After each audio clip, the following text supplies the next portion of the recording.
If you have a seat, we're going to go ahead and get started. It is 6 o'clock, so we want to go ahead and get started today. And first of all, we're going to set some rules, some house rules. We appreciate it if you wouldn't holler out and yell out and scream out. That's not something that we do. We cannot come to a dialogue like that and get meetings. We do have a system. If you have a question, you please present the question in the back there. There's a 5x8 card. Just present the question back there. We'll take care at the end. What's going to happen is the pastors will be speaking and speaking from their heart. They will address you, and you will be hearing from the black community today. So you hear what they have to say, and at the end, we're going to be listening to our lawmakers, the sheriff, the school board, and the mayors and everybody that's in, and also county commissioners and also county administrator, people that's in the community that we are addressing it to. So that's the people that you will be hearing from today. That's kind of how it works. We will ask questions if there's a YouTube question, and already people are addressing YouTube, so that's the way we're going to answer those questions.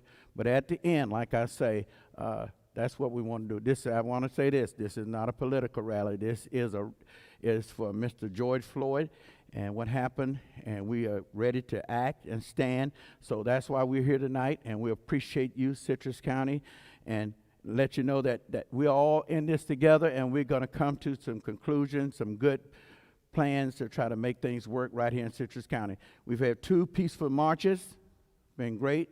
So Citrus County have come together, and we want to make sure that we continue to be on that process, okay? So tonight, without further ado, I want to thank Mr. Brandon Cauranzon. Brandon, you got to tell me your last name. It's Cauranzon. So thank him and Seven Rivers for our host tonight. We appreciate them, and to put this on, and will continue to help us do what we need to do. I'll talk to Brandon will lead, and then I'll turn it over to Miss Sheila. Miss Sheila will get us started. Okay. Hey, thank you guys for being here. It's our privilege to get to open up the space and have you here. Seven Rivers has been here for over 35 years, and really our desire is we want to see a more beautiful Citrus County. And we think a more beautiful Citrus County means that it's fair and just, and a place where everyone can thrive, no matter the color of their skin or their language or that they speak or a job that they have. And so we love that you've come out tonight, and we feel like everyone deserves dignity because they're made in the image of God. Amen. So let me pray for us, open us with a word of prayer, and then we'll hear from our panelists. Jesus, you came not to be served, but to serve, to give you your life as a ransom for many. You showed us the way to empathize, to listen, to be servants, to be willing to consider and learn from others. And that's what we're doing here tonight, God. We want to learn. We want to learn what it's like to be black in Citrus County, where our blinders are, where we need help for this place to look more and more like a picture of your kingdom, one in which there is justice and fairness and equality. And that's only going to come if we're willing to humble ourselves as you, Jesus, humbled yourself. So would you help us? Would you help those who are speaking to take that posture tonight, one of humility? And would you help those who are listening to do the same, to actually care for one another with our ears and with our words? Thank you for what's already taken place, for the progress that's already been made in meeting once, and these protests that Pastor Doug just mentioned. God, would you help there to continue to be forward progress, and help it not just to be something that rises just momentarily and is then forgotten and fades away. But God, we pray that you would, God, that you would help this to be something that causes real change in our community. So thank you for everyone here. Thank you that you held off the rain and allowing this to take place. And pray, God, that this time would be something that's pleasing to you. We pray in Jesus' name, amen. Thank you. We're going to ask Miss Sheila Jordan to please come and address us.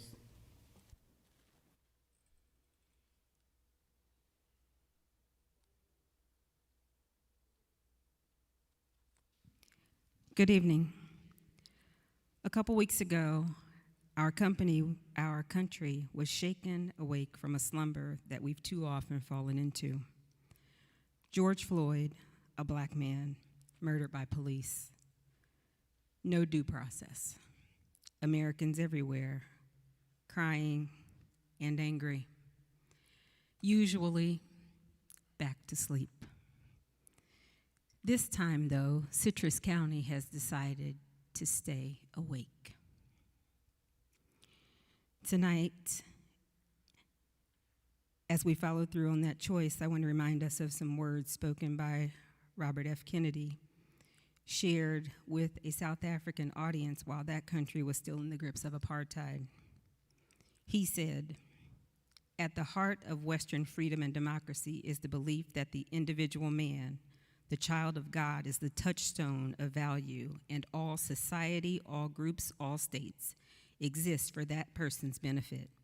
Therefore, the enlargement of liberty for individual human beings must be the supreme goal and the abiding practice of any Western society.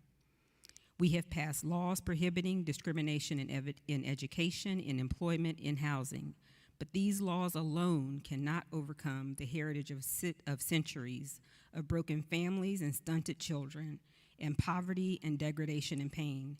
We must recognize the full human equality of all of our people before God, before the law, and in the councils of government. We must do this not because it's economically advantageous, although it is, not because the laws of God command it, although they do, not because but because we must do it for the single and fundamental reason that it is the right thing to do. He says that each time a man stands up for an ideal or acts to improve the lot of others or strikes out against injustice, he sends forth a tiny ripple of hope. And crossing each other at 1,000,000 different centers of energy and daring, these ripples build a current which can sweep down the mightiest walls of oppression and resistance. Tonight, as we go into our second night of working together on this dialogue that turns into action, I welcome you to write your questions, share your questions. I know we'll take some from Facebook and YouTube. Please, I hope you've had a note card. Share those questions. They will be a part of tonight's dialogue. I think some other ongoing dialogue. We'll get as many as we can tonight. They have, Pastor Brendan and Pastor Doug have assembled an esteemed panel, I think, of authorities who will be able to respond to those questions. And then in ongoing sessions, you will begin to see actions take place as we in Citrus County remain awake. Thank you. Tonight, thank you, Ms. Sheila. Tonight, thank you for coming. We really appreciate it, and thank you for viewing us. Thank you. We want to, Citrus County, we want you to know that it's time to act. The time to act is now, and that's why we're doing what we're doing. We've asked a panel together. I introduce your panel, and then you're going to hear from our pastors who is African descent, Afro-American, black pastors in this community, and you will hear their heart today. Please understand, they're going to speak their heart. They will speak truth, and that's what's needed, is truth. In order to get to the end of a situation, we have to speak truth. And so tonight, these pastors will share their heart for a few, and then we will have our panel of guests, and they will come, and they can tell us how they can help us and how we can move forward in these procedures, okay? So tonight we have Mayor Joe Meek. He has emergency.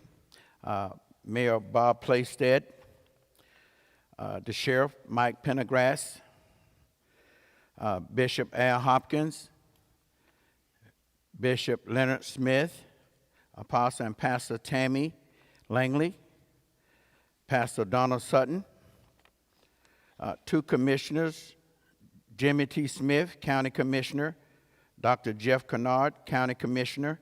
A representative of this district, Dr. Ralph Massullo. The County Administrator is Mr. Randy Oliver.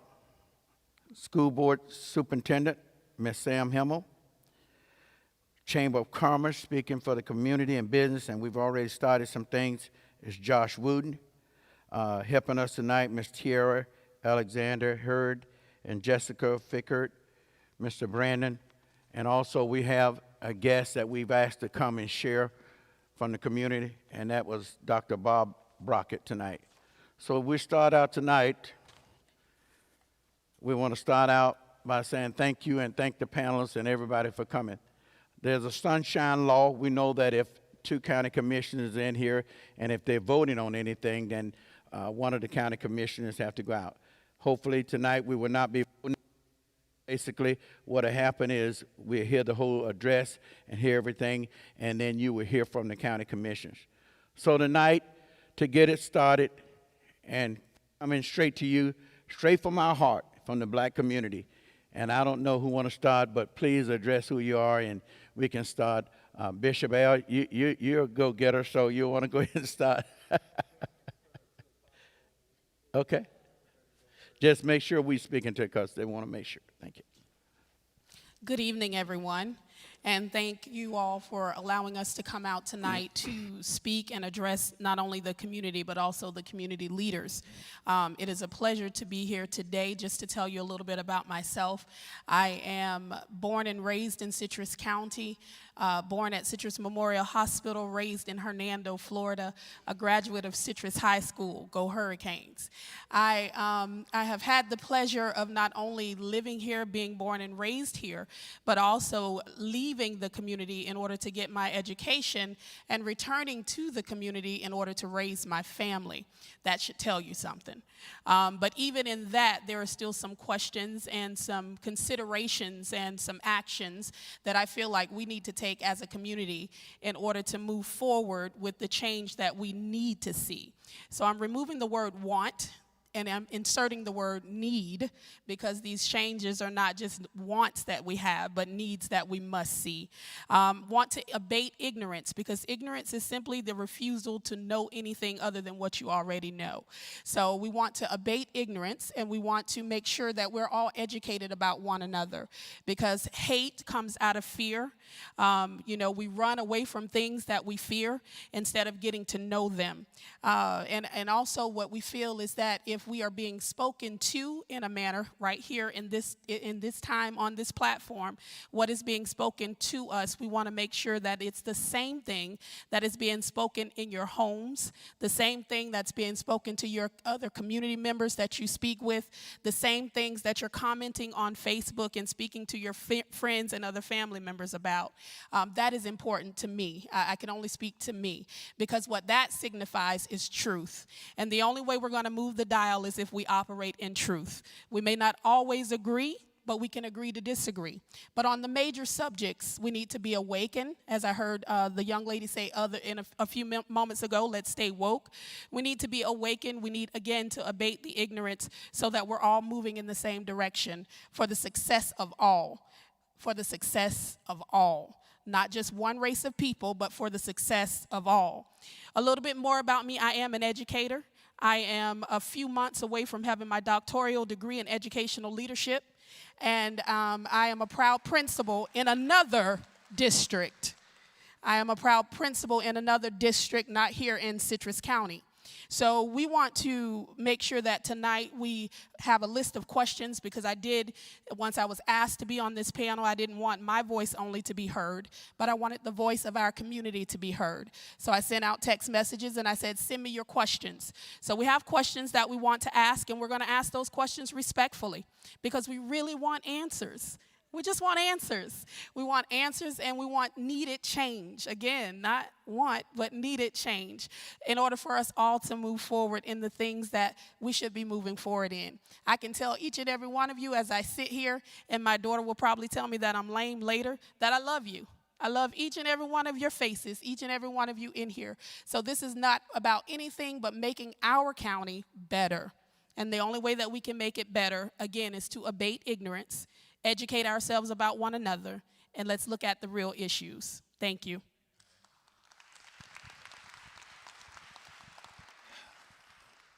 Well, once again, I introduce myself. I am Pastor Al Hopkins. I am a native of Citrus County.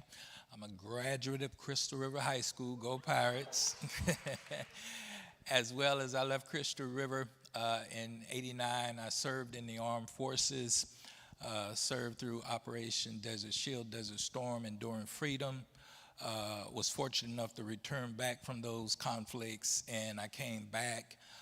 Worked inside the criminal justice system, worked for the Department of Corrections for some time, ended up starting my own business. At this time, I am a business owner and a pastor of church here locally in Crystal River. Night's edition is home for me. I said that in the last meeting, and one of the reasons that bring me to this forum is what has brought this all of us here, and that is a black male. The plight that is facing our young black men, not only in Citrus County, throughout America, is a serious plight. And one of the things that I think that we had to start looking at is some of the things that are causing these issues to continually happening. One of the things that I want to highlight tonight is some of the things that are happening not only within our community, but also within our country, that is causing black males to constantly have run-ins with law enforcement, constantly having their lives taken while they're unarmed, and are constantly literally being put inside the criminal justice system, whereby they have records. Once they get records and they do fold back into the community, there are very little resources available to them, any second chance programs whereby they can turn their life around, which hence puts them right back in the place of having to deal with the criminal justice system all over again. What we are doing, and I can say this through experience, we continue to build prisons, we continue to make our jails larger, we continue to put them inside of courtrooms whereby they have little legal representation, of which there is not a black parent or even some Caucasian parents that have come in contact with black males where either they have had to be faced with situations where they are coming in contact with the criminal justice system or law enforcement, or they're literally uneducated, not having the jobs and the resources available to them to be able to become strong citizens within our community. One of the things that I want to highlight, and I want to highlight this, African Americans and whites use drugs at similar rates, but the imprisonment rate of African Americans for drug charges is almost 6 times more than that of white Americans. So there is a huge disparity in our criminal justice system. The other thing that I want to highlight is that I too am a black male. If I came out of this county and if I was able to achieve some of the things that I've been able to achieve and come back into this county and to be productive, it means that our young black men are not a threat, they can be an asset. But we must change how we view them. We must change, we must intentionally begin to build relationships with the African American community. We must intentionally begin to reach into the lives of these young men and understand why these things are continually happening. Because if we do not take this moment and begin to solve these problems, I guarantee you these problems will continue to happen time and time and time again. On the last panel, when we were at New Church Without Walls, at Pastor Doug's church, one of the things that I said is that we as black parents, when we are given the gift of having a young black male in our family, and God gives us a gift of a young black man, it is almost immediate at a certain age where we have to sit down and begin to have a conversation with them about race, their future, their intent, what could happen to them if they make the wrong choices, what could be the outcome of their life because of the color of their skin. I think that is very unfortunate. I think that the same conversation that we have with young white males, we should be able to have it with young black males. And the threat of them losing their life or being incarcerated needs to be taken off the table if we begin to put the resources in their hands available to them to be able to turn their lives around. I think in America, what makes this country so great is that any person of any race, creed, or culture can become anything that they want. And if we really want to continue that true dream and that experiment, we must begin to address the plight of the black male. Thank you.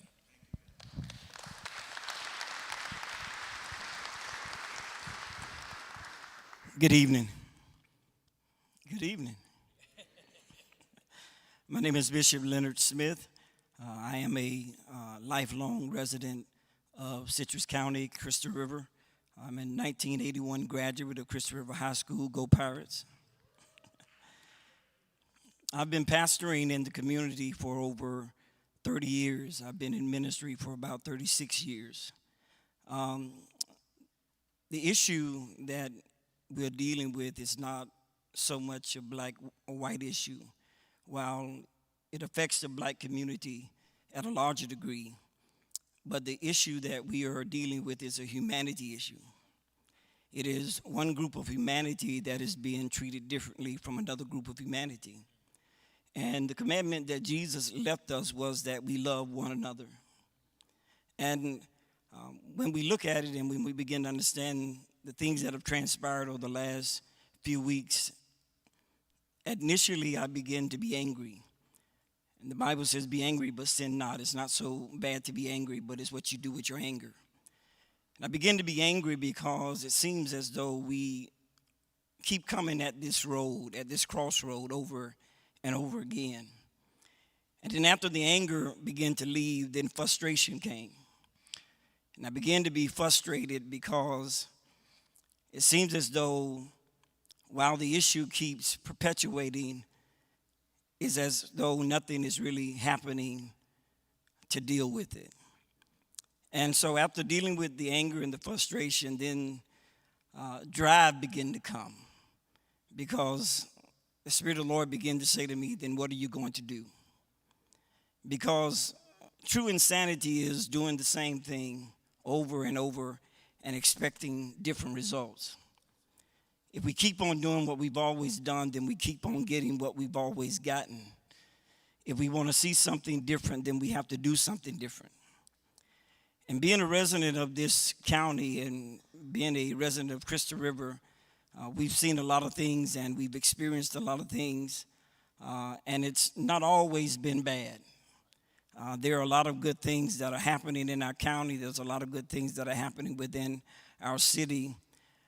And seems like that we tend to exhort the good and then we tend to rush the bad underneath the carpet because nobody really wants to deal with the reality of what's really happening. And the thing that we have to begin to understand that in order for change to happen, it's not going to happen because we want it to happen. It's not going to happen because we think it should happen.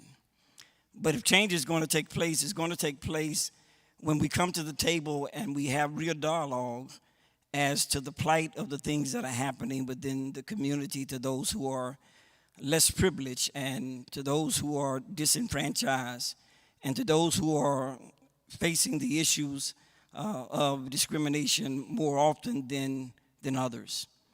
And I'm sitting here tonight because there are issues and there are things that are important to all of us. And as leaders of this community, as leaders of this county, we have to begin to understand that there has to be a degree of accountability for the things that are happening to the African Americans, not just in this county, but abroad. And if things are going to change, then we have to come to the table and we have to begin to have a dialogue that is going to precipitate that change and that's going to cause things to happen for our good.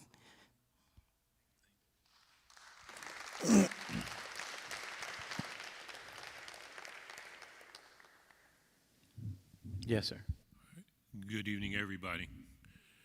I'm Pastor Ronald Sutton from the Mount Olive Missionary Baptist Church in Crystal River, Florida, and I'm 66 years old. I'm a Vietnam veteran. I've traveled the globe, but some things don't change no matter where you go. And that's what systemic means. The problems that we're facing are systemic. And they started right after the Civil War in 1865. This conversation that we're having is a repeat conversation. The only difference for us as African Americans is that George Floyd was filmed.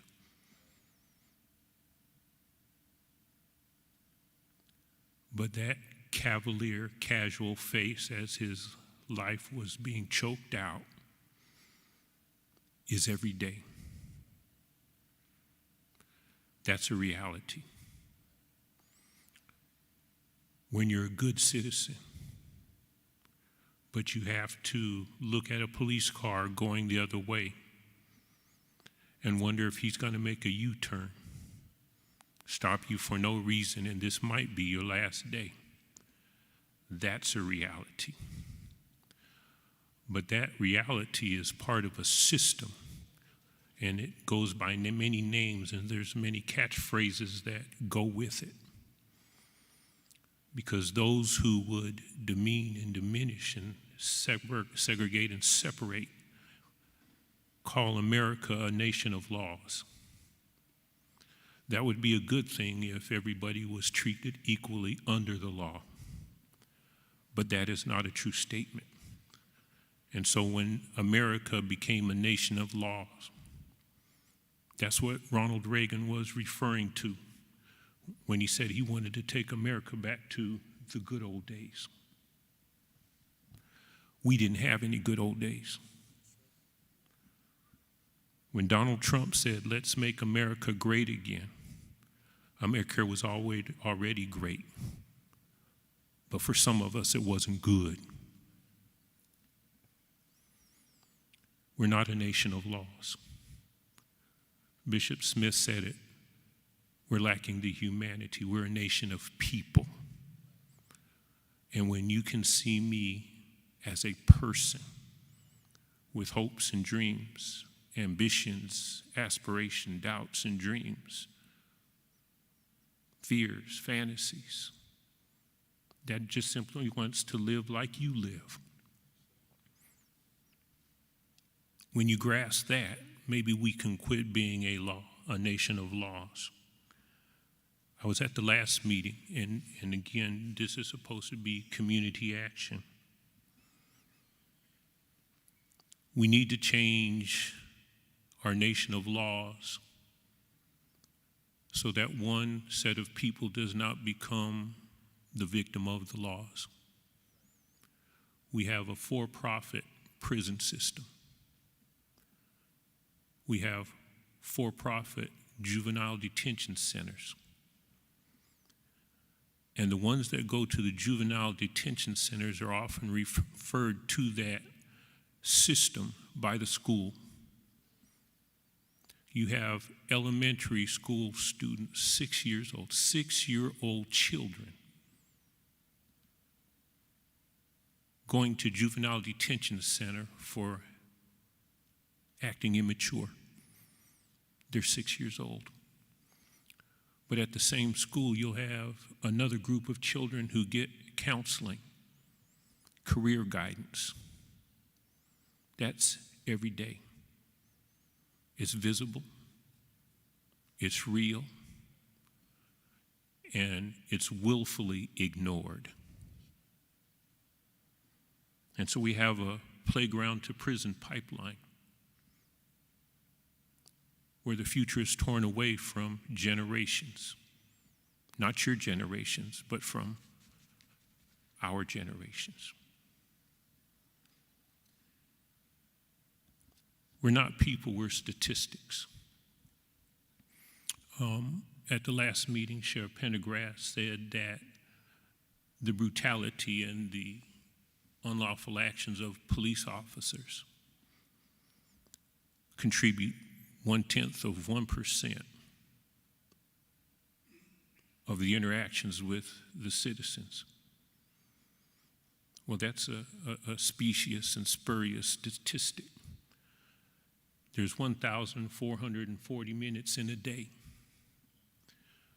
If it takes less than a minute to kill somebody, to brutalize somebody, you have a statistic of 0.1%. And that's okay when you're a nation of laws. But it's not okay if you're a nation of people. Jesus Christ said this, what you do to the least, you do to me. And so good Christian folks, change has to happen. Notice I didn't say anything about race. If you're a follower of Christ, change has to happen, because what you do to the least, you do to me. But he also said this, what you don't do, you also don't do it in regards to me.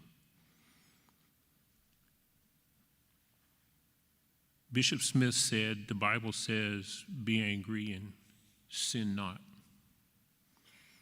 In the past, we've had riots and the same discussion, but after a day or two, the riots subsided and it was back to business as usual. Nothing really changed. The politicians came, showed up, and spoke. But I'm letting you know now that this is different, because people who were not out in the streets before and were praying, now they're angry and in the streets. They're not burning up buildings, but they're in the streets and they're not going away. We're not at a tipping point yet, because folks like me, even though we're angry, we're not in the position yet of going out into the streets. And so real change has to happen. Action has to be taken. I suggested on last meeting that we have a civilian review board, because the model that's happening now is there is no civilian oversight over police, but you have civilian oversight over the Army, the Air Force, the Navy, the Marines, and the Coast Guard, so that they would not act in an unseemly or criminal manner.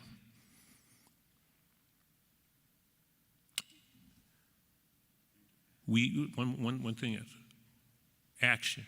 One, citizen review board. And the second is this. If we're really going to move forward from this point in Citrus County, let us get not just Sheriff Prendergast here, but anybody who's running for office to speak to heart, to speak to change, so that we don't have foxes guarding the hen house, but we have foxhounds keeping the foxes out of the hen house. Because to a lot of law enforcement officers, black people are statistics. But when I have to do a funeral, I'm not doing a funeral for a statistic. I'm doing a funeral for someone's son. I'm doing a funeral for someone's daughter, someone's uncle, someone's dad.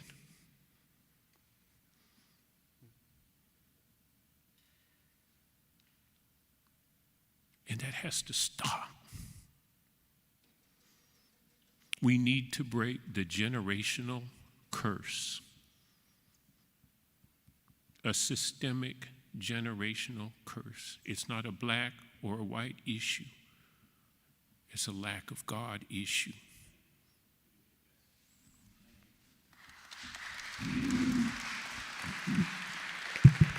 Thank you.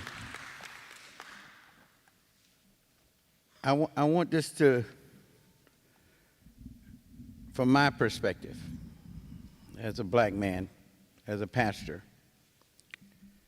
as a Citrus County, born and raised, graduated Citrus High School, 1975, goes in the military and serve in the military, 82nd Airborne, and also the Citrus County Sheriff Department, and now pastor.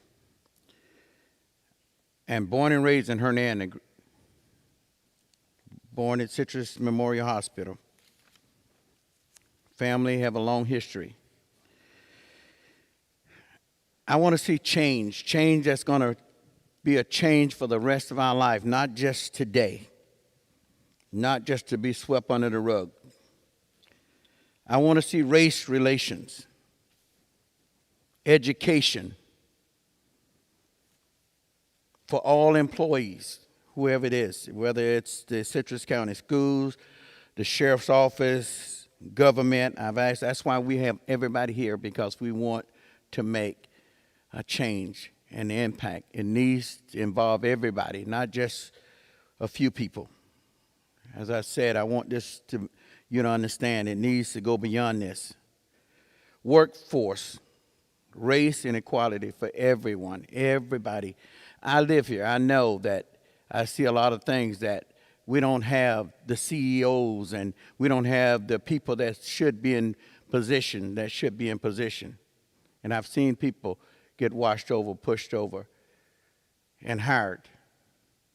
I've seen this myself. I know that these things happen. But I would like to see more supervisors. I don't see enough supervisors, black. Now I'm talking to the community here. I want to see more, me personally. I'm fine. I want to see more people that when I can walk in the office that I can speak to, that maybe you might not be on my level, cannot identify my problem, but be able to speak to me and be able to address my issues. So I want to see that. And government. Last time we asked, the county commissioners, we asked, them to speak, and they spoke very well, but we brought Randy Oliver, and Randy's going to come because tonight Randy Oliver is the administrator, and he'll kind of let us know what we're doing in Citrus County, how we're going to bring other blacks in Citrus County, how can we be attractive and give them good jobs and opportunity, the sheriff department and the school board, how can we make Citrus County. Last time Thomas Kennedy talked about, going to the black colleges. I think it should be more, and I heard something from Pastor saying that to have a civilian review board. Maybe some of us got to be on the review board. You can't have a review board if you don't have the representation of the people that you're trying to attract. So there should be some minorities on the review board. Voters' rights restored. I am sick, I am hurt by seeing felons that go and serve their community, serve their time, serve their sentence, do whatever they got to do. You may disagree with me, but I think once a person have been convicted and paid the price, he should have the rights restored and come back and be a productive citizen and enter back into society and given the right over again. Also, checking into policies and procedures. Old system need to be broken down. Some of the things that we do, and I've looked at some of the policies and procedures that we just need to go over everything and make sure that we are doing the right thing for everybody, treating everybody right, treating every man, woman, boy, and right, not just blacks, but everybody. Anybody come in your office, it should be equality for everybody. It should be like the military. Everybody gets the same opportunity, the same chance. I'm looking at this a little different. I have a brother, and I want to say this, that I watch my brother. It hurts me to see him get sentenced. I want you to get this because I know some of you will strive on that. You just know Doug Alexander, but you don't know Doug Alexander have a brother, baby brother, facing 40 years in prison. Do you think I'm happy with that? Did he get caught up in a system that charged him because he's black for his past? I think that's something to be looked into. So I have a personal best friend, a good friend of mine. He's here, and I'm going to get with him. That's Dr. Ralph Massullo. How can we go into Florida? And I'm ready to fight beyond Florida. See, this thing has awakened us and awakened a lot of deep issues that have been buried and overlooked for a long time. If we don't act now, we're never going to act. This is the moment. This had to happen. God allowed this to happen so that we can awaken as Americans, as people, black men, white people, red people, just everybody, so that we can have equality for everybody. Somebody had to be a price sacrifice. Sadly, George Floyd paid that sacrifice. I want to see change. So I say, let's revisit the guidelines, citizen procedures, practices, policies, and minorities. I want to see change. Now, I know last time we talked about change and we bought some things that happened and put in some policy procedures together. So Josh Wooten, Josh, if you can come up and tell us what you guys have done since we started last time.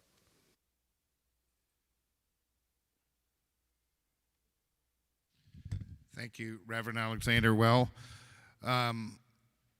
this has been a time of soul searching for me. I think for many of us, many in this room who I've talked to. But you said this is an action committee. So I want to recognize the chairman of our board, Harold Walker, that's here, who we had our first board meeting since the murder of George Floyd, and he has started a diversity action committee. And we want to be a part of this and having this deep discussion that we're having, but we're going to approach it a little bit differently. We're going to be working on economic empowerment to make sure that that talent is identified and that the opportunities arise, whether it's working with Ms. Himmel, which we work very closely with, Gloria Bishop at WTC, Vernon Lauder at CF. I said last night, and Sheila's on our board, she's going to help us with this because we are very inartful in trying to deal with this. I'm being honest to my brothers up here. This is a difficult thing to say. We try to say it without saying the wrong things, maybe not knowing what to say or feeling what you feel. But my heart aches for what I have seen, the testimony that I'm hearing tonight. And so we think we can be a part of the solution. I told Sheila, we had a very frank discussion at our board meeting last night. And, you know, I've always been proud that the chamber's wide open, you know. Everybody's welcome. But I haven't been out in the part of the community that may need us the most. Yes, sir.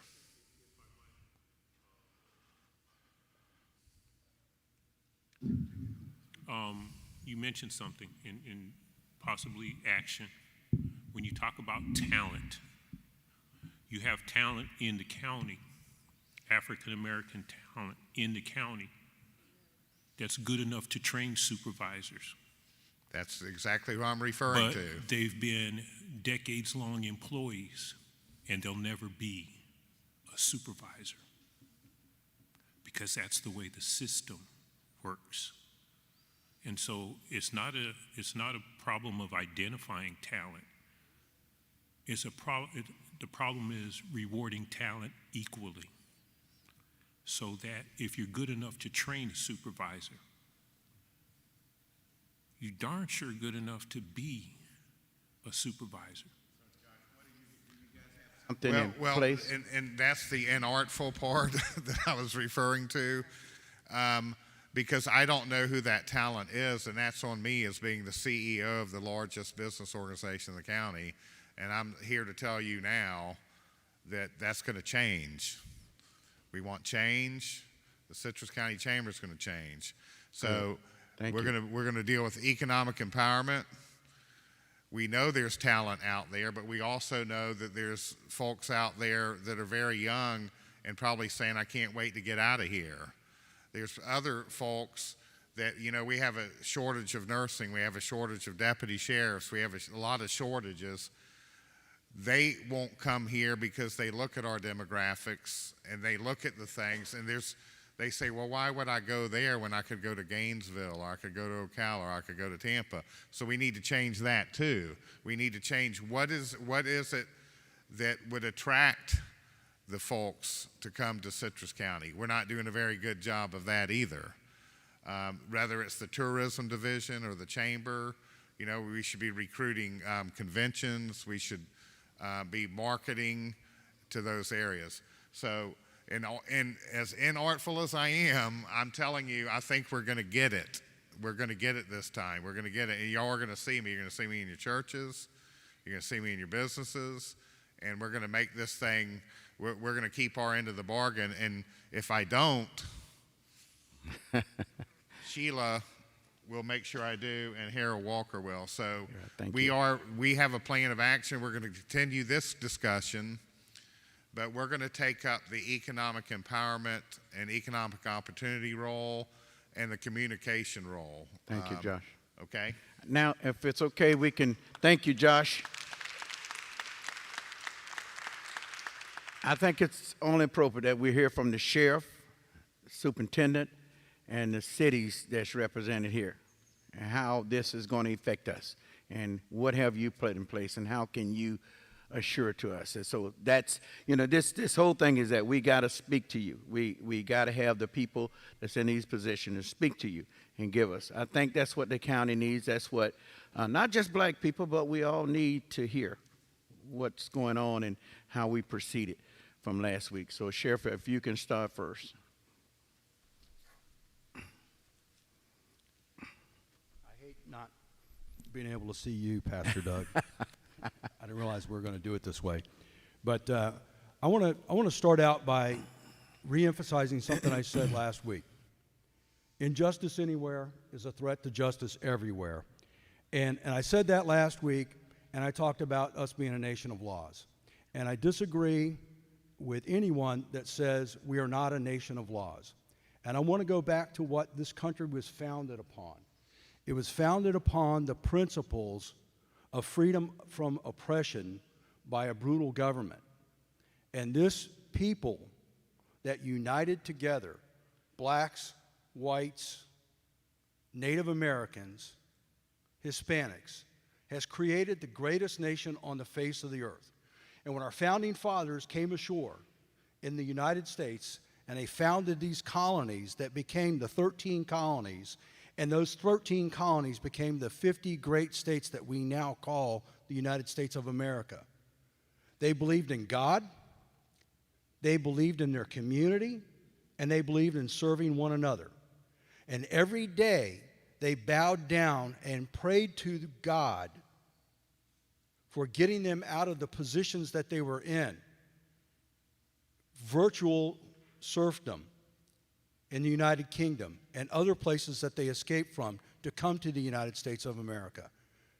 And they talked about the 10 Commandments, and they talked about how important the 10 Commandments were to us as a people, and how the biblical teachings that have been passed down for centuries from the time that Christ walked the face of the earth. And they talked about equality and how all men were created equal and how that ends up in our Constitution. And they talked about respect for human life. And it forbids in the 10 Commandments, the 6 commandments, thou shalt not kill. And when we talk about that, we all agree that what happened in Minneapolis, Minnesota was a tragedy. It was a tarnish upon the profession of law enforcement. And in all of this discussion about the tragedy of George Floyd and the discussion about should've, would've, and could've,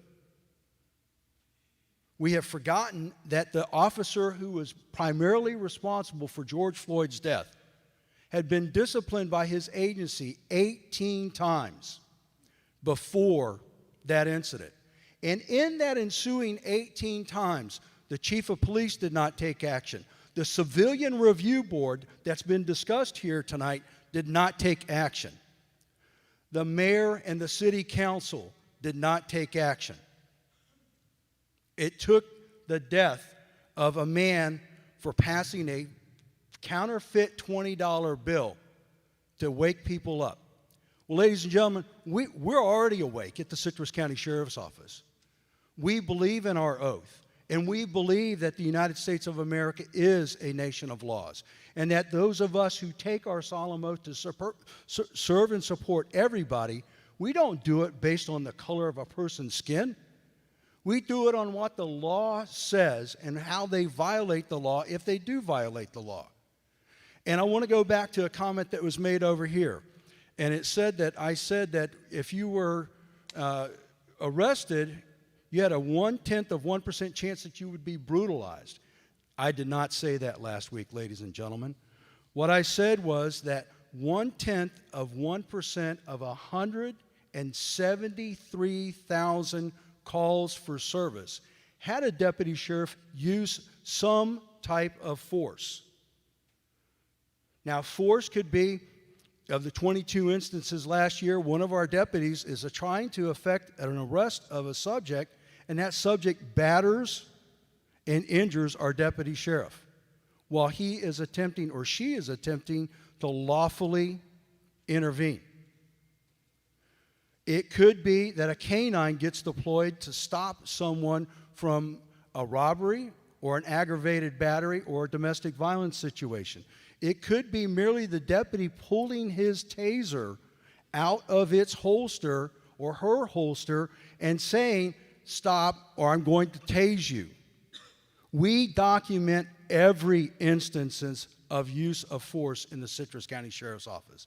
Not just when we put hands on, not just when we pull a weapon, not when we use pepper spray. We document them all. And it's a pretty telling statistic that we are so transparent about that. And again, we have had our policies, hundreds of them, reviewed annually for more than 2 decades. And the Commission on Accreditation of Law Enforcement Agencies just came through and thoroughly reviewed hundreds of policies in the Citrus County Sheriff's Office. And they went painstakingly through our use of force incidents over the past several years since the last time they reviewed us. And I dare say that when the final documents get put together, not only will we be reaccredited, but we will continue a string of accreditations of this agency that every citizen in this room, regardless of the color of your skin or your ethnicity, enjoys, because we do it right. We adhere to our policies. We are here to serve all. We are very humbled to be the servants who protect our citizens. And if we don't do something to address the things like we've seen in other communities, and let me just walk you through something here that I'm extremely passionate about. January 5th, 2020, Jackson Winkler, age 26, was killed by gunfire on the line of duty, a sworn law enforcement officer. 14 days later, Tiffany Enriquez, 38, Honolulu Police Department. Same date, Kailiki Kalama, Honolulu Police Department, 34 years of age. February 3rd, Richard Wooten, 52, Liberty County Sheriff's Office, Texas. February 5th, Nick O'Rear, 33, Kimberly Police Department, Alabama.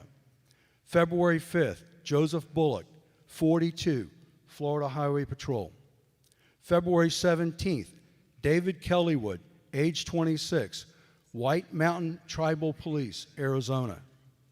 February 25th, Andrew Gillette, age 36, Sumter County Sheriff's Office, South Carolina. March 10th, Brent Scrimshire, age 33, Hot Springs Police Department, Arkansas. March 13th, James O'Connor, age 46, Philadelphia Police Department.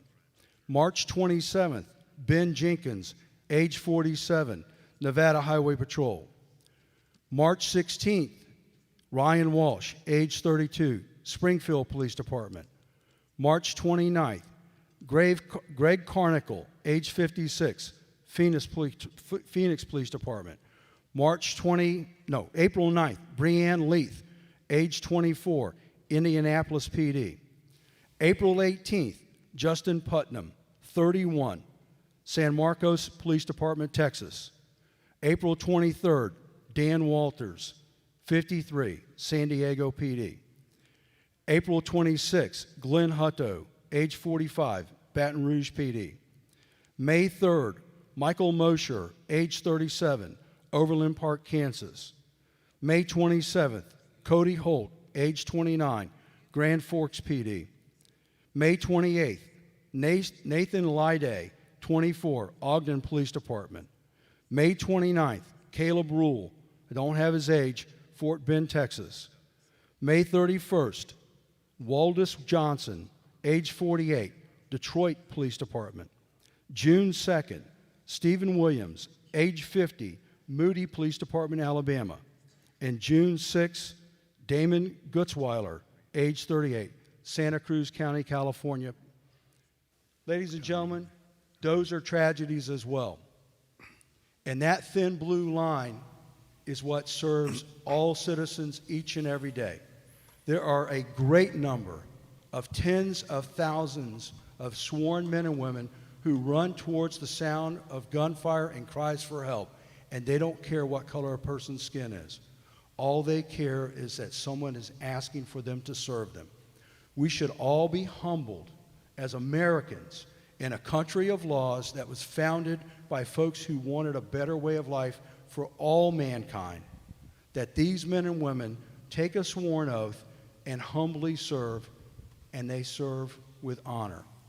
One bad actor out of everything does not wipe out the tens of thousands of men and women who are on the streets of America, out there in our community pushing patrol cars, whether they're black and whites or green and whites, honorably serving our communities, our states, our nation.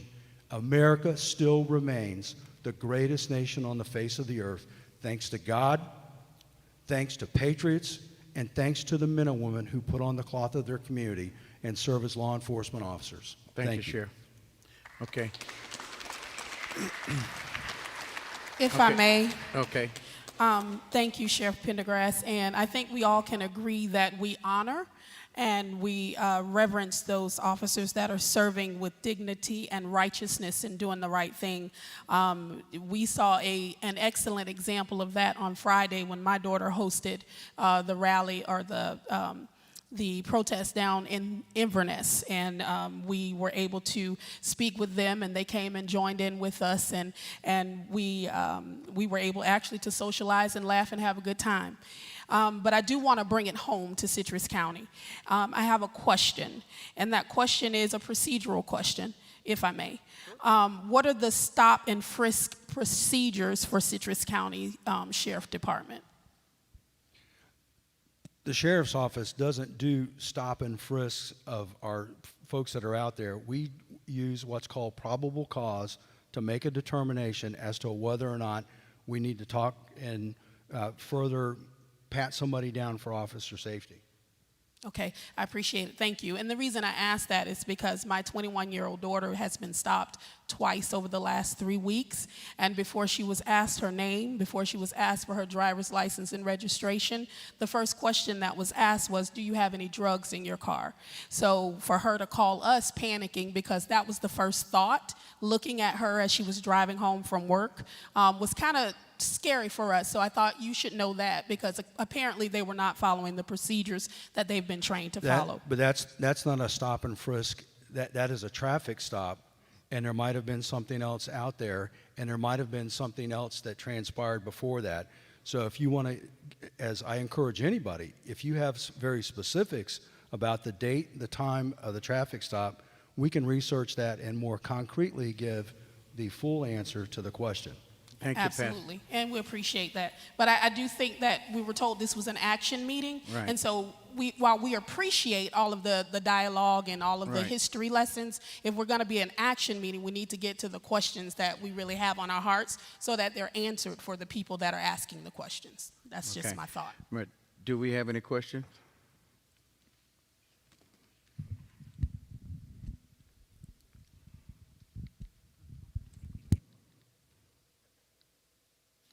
Yes, we do. We have a bunch of questions. Thank you. I want to encourage you to continue to submit those.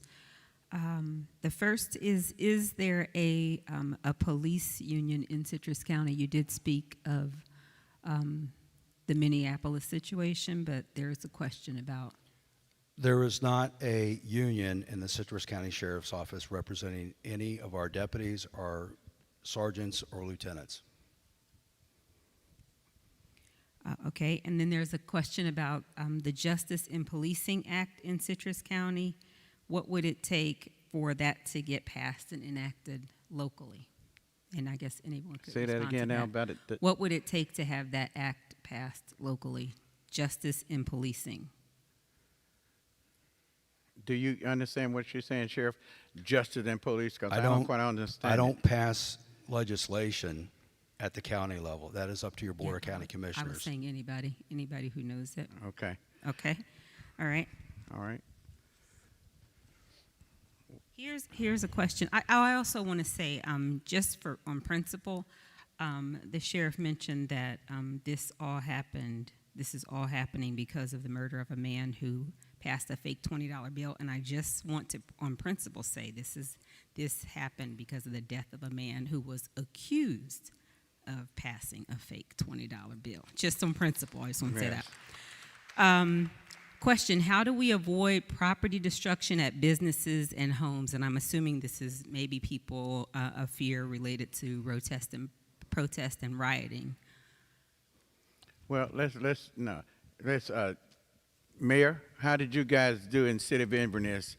Did you have any problem with rioting and protesting? You just heard Pastor Tammy say there was no problem. Have you addressed it with anybody in your commission downtown Inverness? The sheriff can address it. Can you turn the volume up a little bit, because the way the echo is, the mayor's having a problem here. We've got a lot of reverb in this, and it's just difficult to hear the question. Could you repeat that for me, please? Okay.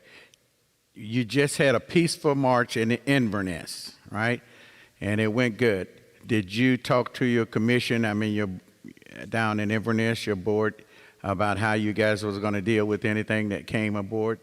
I just got back in town, as you may know, and we'll have that discussion to find out what procedures we can take to bring the community closer together. We find in our community that we don't have a lot of issues, not hidden, not disguised in any way whatsoever, but we have a wonderful group of people that work with us in a lot of ways, and we certainly enjoy the community. And what I try to do as the mayor is to try to bring people out and have them get more involved. And sometimes there's a little reticence on that, simply because of perhaps historical reasons or whatever.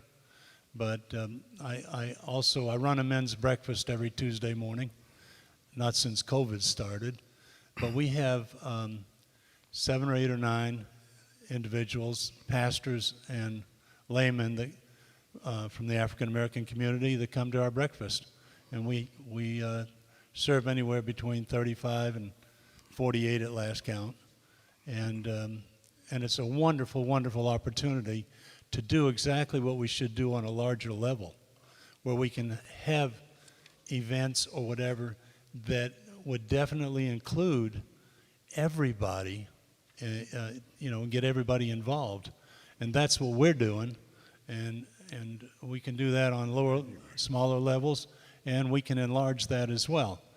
And you're a very, very good example of it yourself with your Church Without Walls, a great blending of the communities and individuals, and that's the way this should operate. Well, thank you.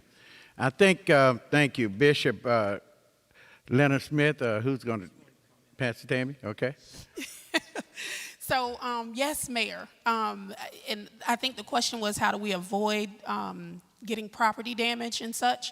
I think the way I can speak for what happened last Friday. And what happened then was we were never out for anything other than peace, unity, love, and for all of the community to come together, recognize what had happened, and show, that we're in this thing together. There were some antagonizers out there, but I stood in between the antagonizers and the peaceful rally that was taking place. When I stood there, other citizens came and stood alongside. So we kept it at bay, and again, the police department was there, and they were there in full support. Well, they were there to support peace. Of the protest and what was going on. So, I can't answer as far as your personal property, but I can answer for the actions that we were taking. Right. That, we were there for peace, Yeah. and we made sure peace was kept. Right, and she did a great job. So May I Bishop comment? Smith, I saw the picture in the newspaper, and it was a great blending of black and white. And also another thing that we're quite proud of in our community is that when we talk to young people today, they don't seem to see the racial issue. They don't seem in high school to worry about what it's going to look like or what you've got going. Everybody in that age group appears to be getting along just fine. And as we all know, when we were little kids, we all played together, and as we got older, somehow prejudice gets involved, and then you start having issues. It's a taught trait. It's taught. Thank you. It's not something that you're born with or whatever. So those are the things that we need to overcome. Okay. Guys, I'm going to tell you, we got a long ways to go here, okay? So I want to make sure that we get equality, everybody get answered. I got to talk to Sam, got to talk to the senators, so we just want to make, we get in there and get it worked out and move along, okay? Yes, sir. Yeah, this question is for Sheriff Prendergast. Do all the Citrus County deputies have body cameras? If so, how often are they checked? If not, when will they be outfitted with them?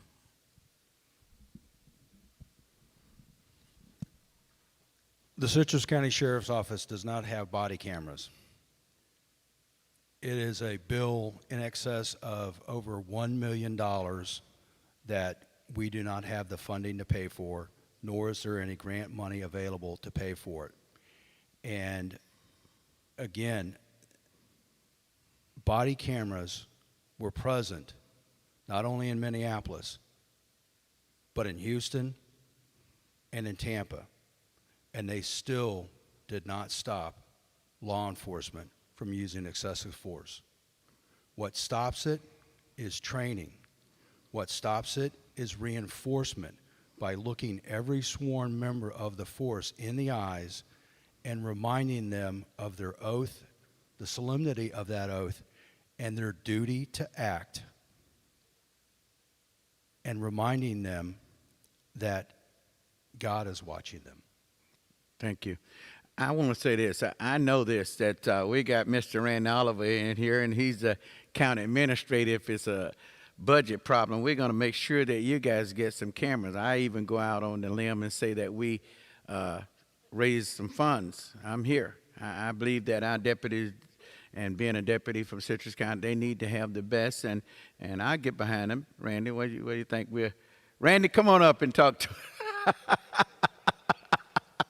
This is the county administrator. No, wait. Now you got to wait, brother.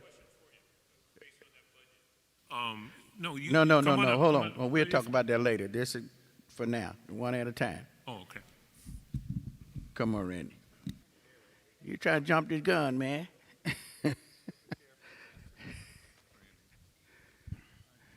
He can't address that. Let me start with this. I came here, I guess, about 5 years ago. When I did come here, we had basically 10 department heads and the county attorney, who comprised what's called the senior staff. At that particular time, all 10 of the senior staff were white. Okay. Obviously, over the time that I've been here, there have been some changes in personnel. People, take better jobs. They get an opportunity somewhere else. They went somewhere. Do any of you all know our current Human Resources Director, June Randall? Anybody know June Randall by chance? Okay. June Randall came to us, and she was by far and away the most qualified person. She was vice president of administration and finance for a hospital, about 200 beds, and that's a grueling job, okay, because you're dealing with a lot of physicians and you're dealing with staff 24 hours a day, and I think she just got to the point she didn't want to do that part anymore. But June is a black female. She's in charge of our HR department. Okay. Okay, and that was about a year ago. About 6 months ago or so, we hired a lady to replace Toby Phillips. Many of you know Toby. This lady came from the Cleveland Clinic in Cleveland. She did a fair amount of work down here in Florida because they have I didn't know they had operations here in Florida. Maricel Rodriguez, obviously she's Hispanic. So 20% of our senior management team is now comprised of minorities within this county. Okay? And, you know, I think through those strategic type of changes, we now have a training coordinator, which the board approved as part of the budget. The purpose of the training coordinator is one of the things that I saw within Citrus County was we promote people regardless of you know, their background. We promote people into a position, but sometimes we don't give them the skills that they need to do that job. Thank you. Okay, and by that I mean you can't put somebody in and make somebody, they may be the greatest person in the world or whatever they were doing, but you can't make them a supervisor over people if you haven't trained them and given them the supervisory skills. So the thing that we're working very diligently on is a program that will give them those skills so that they will be competitive and have a better chance of being successful when they get there. So that's what we're working on, you know, at a staff level, which I think is very positive. Now, I will say this, recruiting to Citrus County, and it doesn't matter what it is, what position, it tends to be somewhat challenging. I had a person that applied for a job as the O&B director, and as the two commissioners know, I spent a long time getting an O&B director because I believe in hiring the best person. Had a lot of experience. He worked in Alexandria, Virginia, if you're familiar for Alexandria, right next to D.C. Okay, had tremendous budgeting experience, worked for the Department of, I believe it was the Defense, Pentagon, somebody. But anyway, when I talked to him, when we did the initial interview process over the phone, you know, I said, have you ever been to Citrus County? And he said, no, but he says, I've been to Tampa and Orlando and St. Pete, and I really like it. Okay, I like the cultural activities, the cultural amenities. Well, he's not a good fit. Okay, it wasn't going to work. That was pretty apparent to me because that wasn't the life he was looking for. So recruitment is a challenge in this community, but it's a challenge on a bigger scale. But I want to ask you a question. We were talking last week, and you wasn't here, Randy, but we had James Thomas, Mr. Thomas from the Citrus County School Board. They go to black schools, they go to black colleges, and you know, they try to make sure that during the hiring process, they allow them to. Is that something that you guys can look at in the future? Maybe going to some of the colleges. You got FAMU, you got FSU, and different colleges around, black colleges. We can clearly look at that. The thing we need to do is to deal with more of the trade schools because we hire a lot more people. The school district hires people that have to have certain levels of education. Right. Okay, we have professional staff, but we have more what I call skilled trades worker people. Okay. We've been working very closely with WTC and some others to develop that. In fact, Mr. Stevens, the fire chief, has been working with the schools as it relates to having fire training and EMS training because what we don't want to do is train people to have those skills and then particularly with 24 on and 48 off, it's easy to go work in Tampa, get paid more money, come back here and live in Citrus. Right. But we found out if they live here now and they go through a program like that and they can stay here, they will stay here. Okay. So we're better served that way. Okay. Sheila, do you have any question concerning him? Okay. Then thank you, Randy. Clap your hand for Randy. Thank you. And by the way, Randy, I didn't know any of the black people that you mentioned, so I want to congratulate you. Thank you. very much for doing that. Thank you. I guess we're going to move on. We're going to go to Sam. First of all, I want to congratulate Pastor Langley for almost achieving her doctorate degree. That is a huge task, so congratulations. I want to address something, I think it was Bishop Hopkins, when he talks about the system. And some of you may know this, some of you may not know this, and I've never hidden it. But I have had 20 years of hell with my youngest son, and he is in the system. And I tell you that because we are now working on, through the school system, of whether you're black, white, we don't care. When our kids, and a lot of our younger students, last year we saw an increase in Baker Acts. And Tammy could probably explain this as well as I can, but let me just tell you why that happens. We may have a kindergarten, as bad as we hate to admit that, stand up, threaten a student, pick up a desk, throw the desk, 17 students are displaced from that classroom, parents are called, law enforcement has to step in many, many times if that student is a danger to himself or others. So to combat that, we have now got a contract that we work with Lifestream, where they have a rapid response team and they bring in a group of counselors, other people on their team. They start working with that student because we don't want that student, law enforcement does not want that student Baker acted, because as you said, now these kids are in a system. I tell you that about my son because I know in high school I probably should have sat back as a parent and said, maybe he needs help. And I can't tell you how many parents come to me who know everything I've been through. And I've been through juvenile justice, I've been through the jail system, I've been through the prison system, I've been through the mental health system. But locally in Citrus County, there is really, and I'm not blaming anybody because I take full responsibility, not anymore because he makes his choices. But there is nowhere for these kids to go get good mental health. And I do believe some of the kids that are in the system probably need mental health. I look back at my son now, and I do think there were mental health issues. So I say that because we've got a group at the school system in our student services. We're trying to identify what can we do with these students. Once we identify some of these students that have gotten into some trouble, hopefully just within our school system, who can we bring in from the community?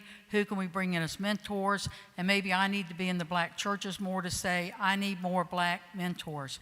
I can't mentor a black boy because I've not walked in his shoes, but I know that you all would be able to do that. So that's one thing that we have implemented. Not implemented yet, we're working on. What can we do better to find mentors for these students, whether they're black or white, it doesn't matter to us. So, because I agree, once they get in the system, and again, I'm not blaming anybody, once they get there, it's hard for them to get out. So I totally agree with what you've said, and I'm going to address administrators right now. I know that Miss Smith used to be one of our administrators, and she went to work for another corporation for, I hate to admit, more money. But it's just the way we pay. We try to recruit within. That's why when Mr. Kennedy a few weeks ago said we go to Bethune-Cookman and we go to FAMU and some of these other schools and try to recruit, but sometimes it's hard to get minorities to come to Citrus County, but we still continue to do that and try to promise them a good life in Citrus County. So those are things that we're trying to implement, especially through our students, because I know that we can't change anything until we change people's hearts. And if you've not been there and watched these little guys, and some of them come from broken homes, some of them come from two-parents home. My son came from a two-parent home and he still went down the wrong path. So we know that. We can identify or help identify those students and maybe make a change that way within our school system. What colleges, Sam, do you guys, I know he said last week, but do you go beyond that, or is it just primarily in Florida you guys reach out to, or you try to go beyond that? We also go to a teacher recruitment fair in Pennsylvania, because Pennsylvania has so many teacher colleges right there together, and their fairs are usually pretty big. We have done virtual recruitment now since all COVID-19. We go to FSU University, we go to all the state colleges, but they also try to target different ones out of the state. Okay. Sheila, you have any questions for Ms. Sam? Tammy, hold on. Do you have anything? Yes. Okay. What Please stand. Yes, I'm going to write it down. What resources does a white child in Citrus County have that a black child does not? I don't know that I can answer that, because I would hope that we would be able to say that all of our students have the same resources and opportunities. Okay. If there was a specific, I would certainly address that. Okay. Pastor? If I might,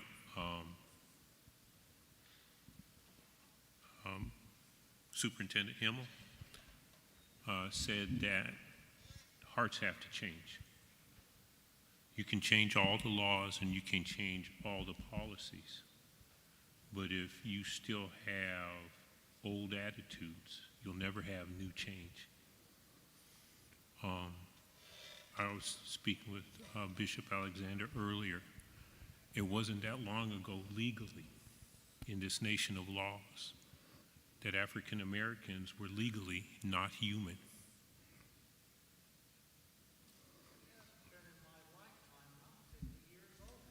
Okay. And understand this is a fact. And the fact that the Voting Rights Act of 1964 was passed to guarantee us the ability to vote, because legally we weren't human. Okay. There is a let's stay with Okay. Sam Himmel now. And so You're the system addressing that out we're here. talking about, if we're going to have policies, we also have to have attitude training. When we look on social media now, you see people in education, you see people in law enforcement, in spite of all that's going wrong, saying and doing things to perpetuate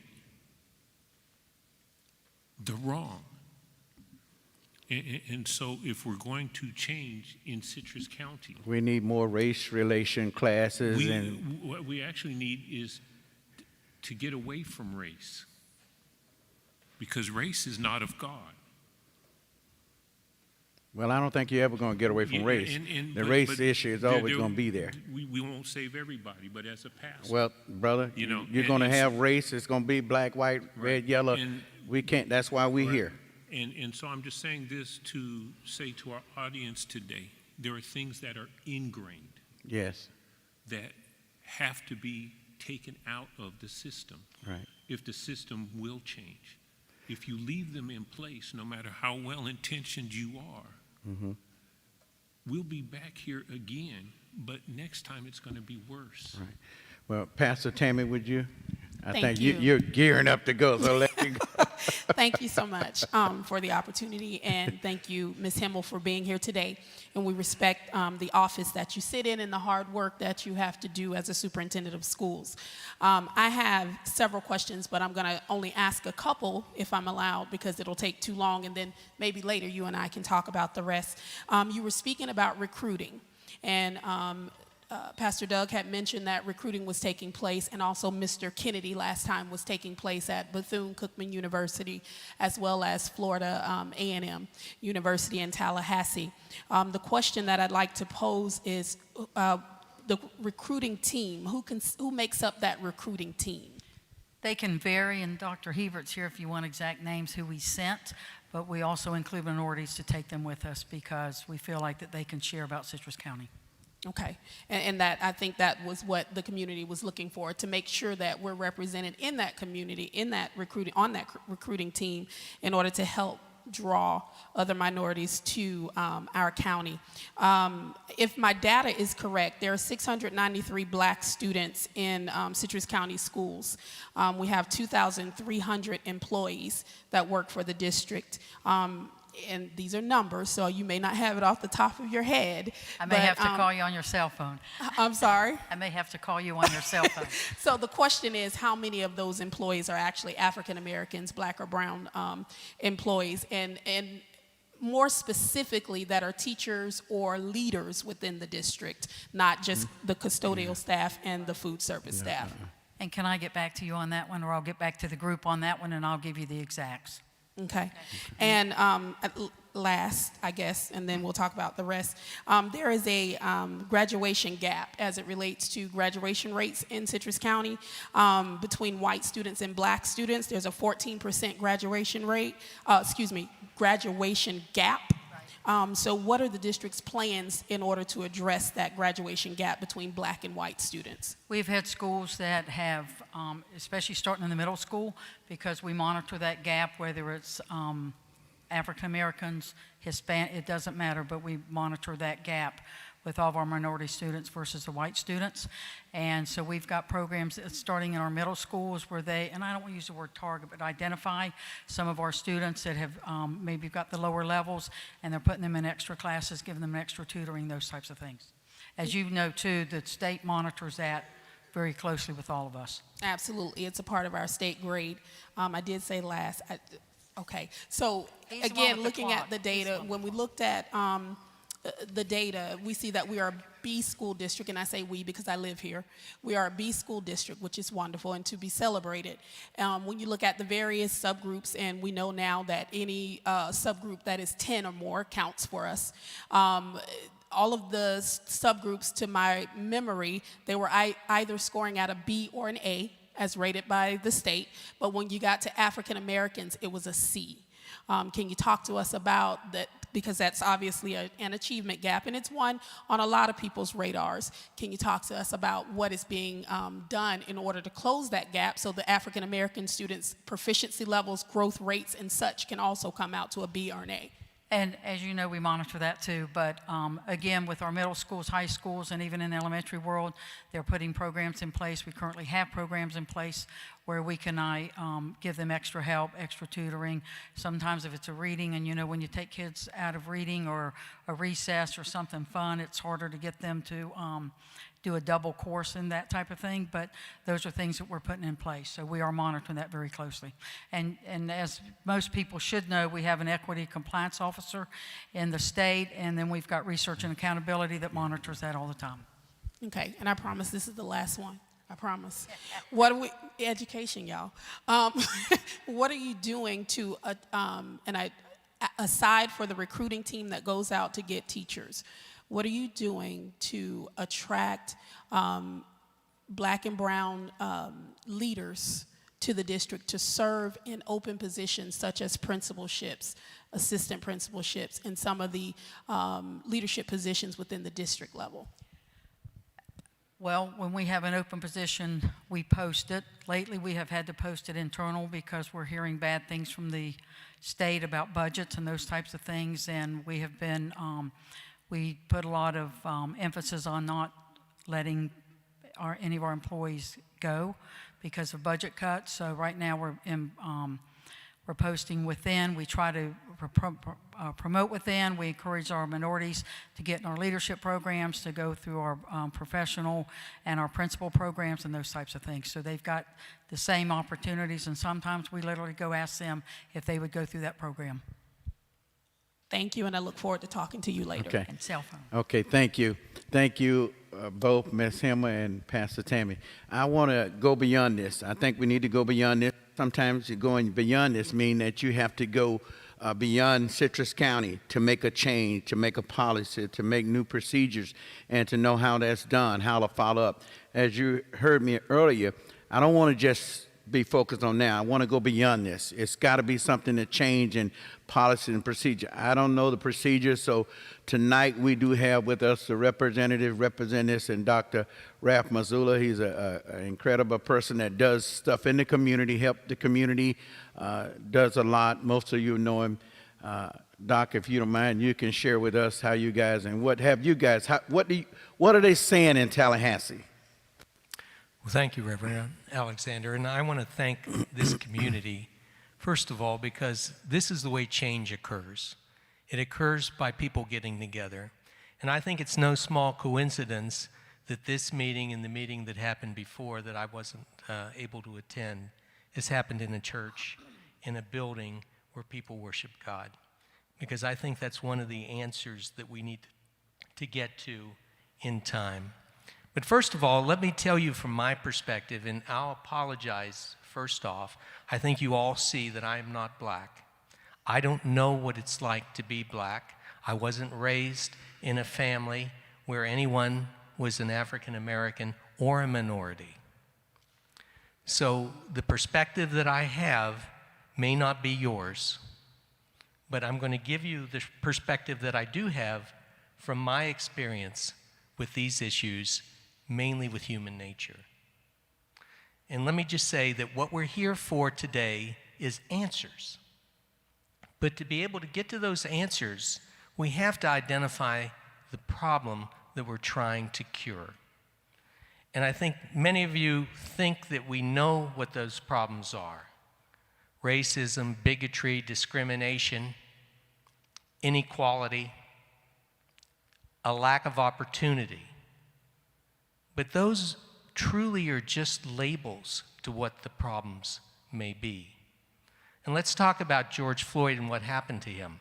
When I was listening to the sheriff's analysis of all the different things that happened to that officer, I can see that the system in that case broke down. Racism should never be tolerated, particularly in entities that are paid for by you, all the taxpayers. Should never be tolerated. Discrimination should never be tolerated. And we should have a line of accountability to where if the sheriff recognizes, and I'll tell you, I've been around long enough to see racism and bigotry doesn't happen in a closet. Those individuals often, by their actions, by their conversations, by the way they interact with people, demonstrate the way they feel. That can be easily recognized. And when it is, it either needs to be rehabilitated or those people need to be reassigned to a job where they're not in the public's eye or out of that organization. And maybe that requires a little bit more laws, maybe that requires a little bit more training. But I can tell you in Citrus County, and I know Sheriff Prendergast, he does a great job. And I've never in myself ever experienced racism from any of his deputies. So I think we can compliment him for that. But where does that problem start, though? I really believe it starts in the heart of all of us, and I'm going to talk for just a few minutes, Pastor, because I really need to go over some of these things so I think people have an understanding of where the legislature wants to fall on this, because I know you want to get to those answers. Someone said it started after the Civil War, and I think it might have been you, Pastor. I actually think it started with the Tower of Babel. As we separated ourselves, we became somewhat fearful of each other. In racism and discrimination comes from fear and ignorance, in that sense that we want to be something important. And for us to be something important, somebody else has to be less than that. And that is the heart of our problem. And oftentimes, I think it was Bishop Hopkins that said that he has to have that conversation with his children. Well, here's the sad statistic. In America today, 40% of our kids are born to a single parent home. Mainly it's a younger woman. Oftentimes that younger woman is in poverty, often trying to support their child, often without education. In a minority, African Americans, it's almost 70%. 70% of those kids don't have a father. And they see what's happening. And do you know what perpetuates the problem of a lot of these kids getting arrested? It's their actions because of the fear and anger of the same racism that they're fearing that may occur to them. So they act out. And they oftentimes are disrespectful. Now, I'm not making any excuses for them, and I'm not making any reason or saying that they shouldn't have those sense and feelings, because that's in them.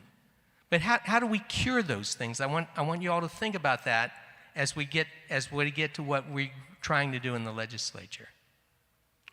I look at things as having 3 different doors that we need to try to unlock to meet some of these problems and to find actual answers where things can be different and get to that goal. And I'm not going to tell you what the goal is yet, but we'll get to that at the end of my little dissertation here to you all. The first door is the heart. We have to unlock the heart. And how do we do that? It needs to start in the family. It needs to start with parents, fathers particularly, black, white, green, yellow, doesn't matter, being responsible for the children that they sire in this community, this state, and in our nation. It has to happen. There's no way we'll be able to cure these problems without strong family elements involved. The second thing that needs to happen is the head. And where do we get that? We get that from the education. This lady right here holds some of those keys. What our state is trying to do is improve early learning. These are programs for kids 3 years old. Before they get into kindergarten, before they get into preschool, what we're trying to do in our state and what we've passed laws, even just this last session that the governor hasn't signed yet because of COVID, he hasn't signed a lot of the things that we just did last session. To be able to have those kids in programs that will be able to enable their parents to go out, make a living, and yet still foster that idea of a desire for an education. Because without an education in this society, they won't be able to progress. They won't be able to become those supervisors. And yes, the African Americans are behind in that. And why? Because there's more poverty in the minority communities. And poverty is something we need to cure. But we don't cure it by pouring more money at it. We cure it by finding solutions for them that they can actually engage in to become higher up in the societal rings. So education is key. Early learning is key. How we structure that education system later on. 2 years ago, we passed a bill that middle school kids take an exam to see where their aptitudes are. Because we personally believe in the Florida legislature that not everybody needs to go to college to be able to get a good job. And we're promoting more trades, which we need, not just in this community, but in our state in general, which will then foster more jobs. That's an important way that we cure racism and societal inequality.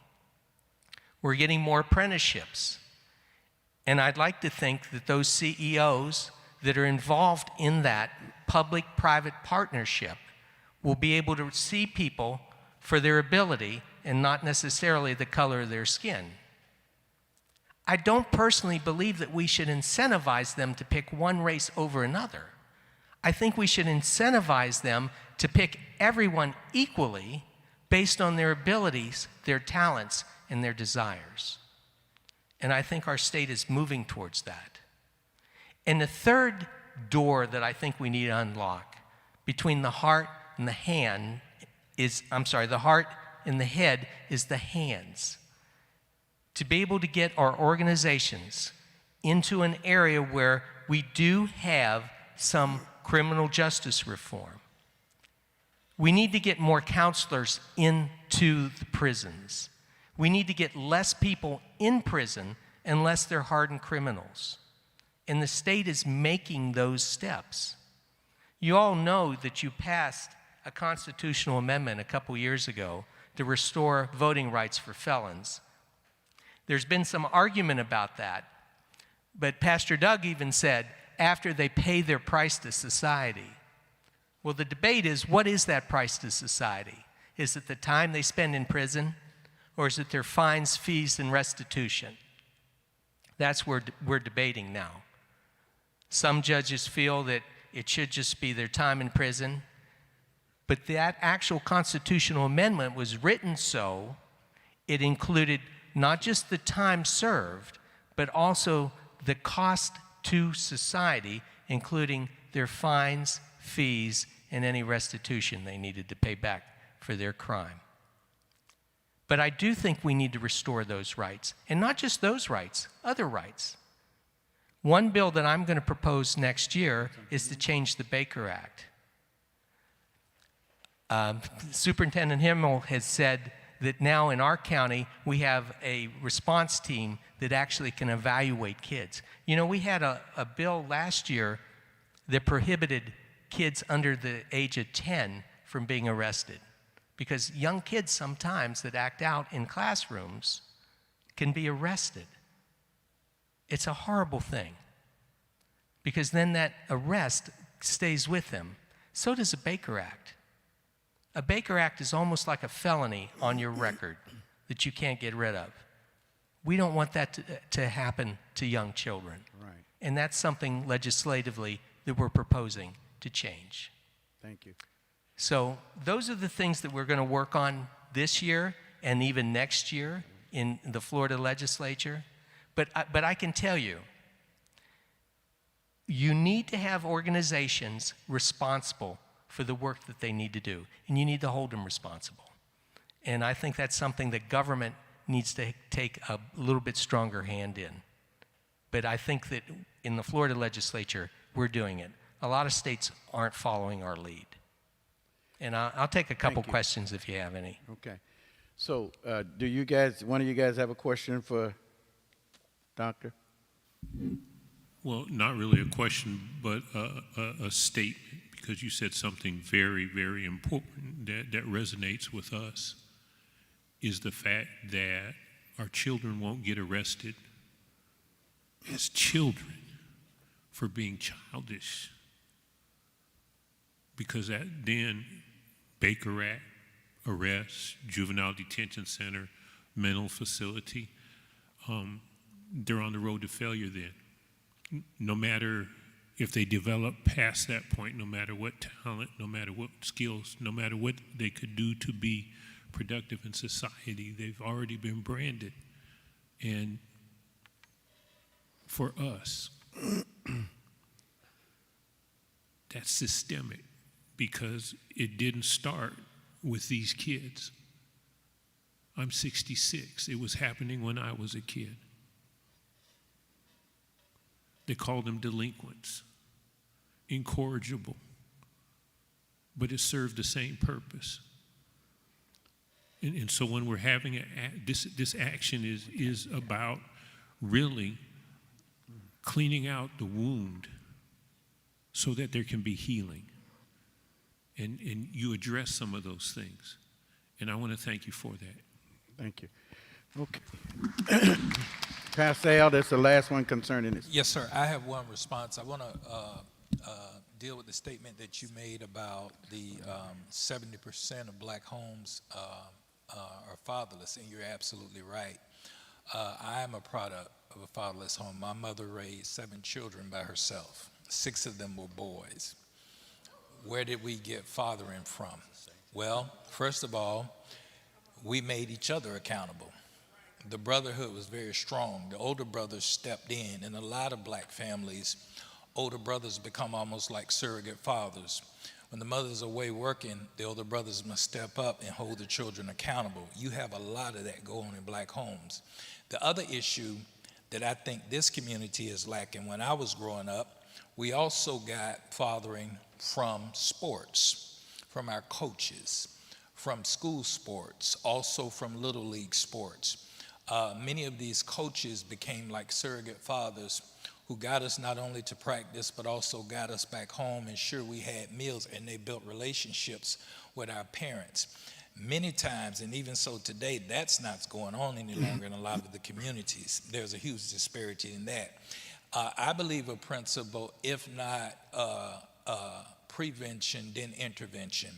We could intervene in this issue of fatherlessness by developing more mentoring programs in the black community.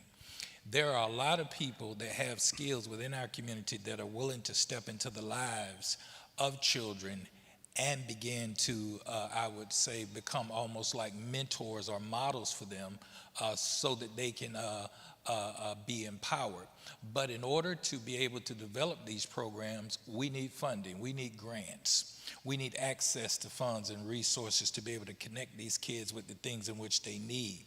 In Knight's edition alone, most of the single parents that are raising young black males, there is no man in that home. The other reason for that is they're being jettisoned off the jail for sometimes misdemeanor and small crimes like small petty drug crimes because they're out there hustling drugs because they can't get a job. This is systemic, and it goes on over and over again. All of us as pastors, if we are not in the position of burying some of our young African American males, we are going to the courthouse to speak up for them when they're going before a judge for sentencing.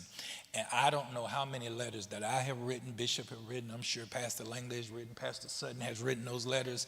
Those letters mean not a hill of beans, because the moment that they step into that court system, it is almost a guarantee that they're going to be sentenced and sent away. And when they are sent away, many times they leave young children behind. So I agree with what you absolutely said.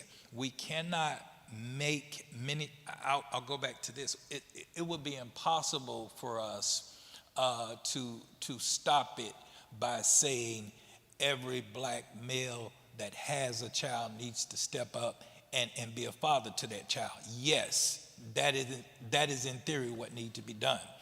But sometimes that principle needs to be taught, because how can you become something if you never saw it yourself? Right. That's right. And you basically just gave part of the answer to that problem, because you are a living example of how that works. And in our community, fortunately, we have 3 boys and girls clubs that do a good bit of mentoring. And yes, they need more money.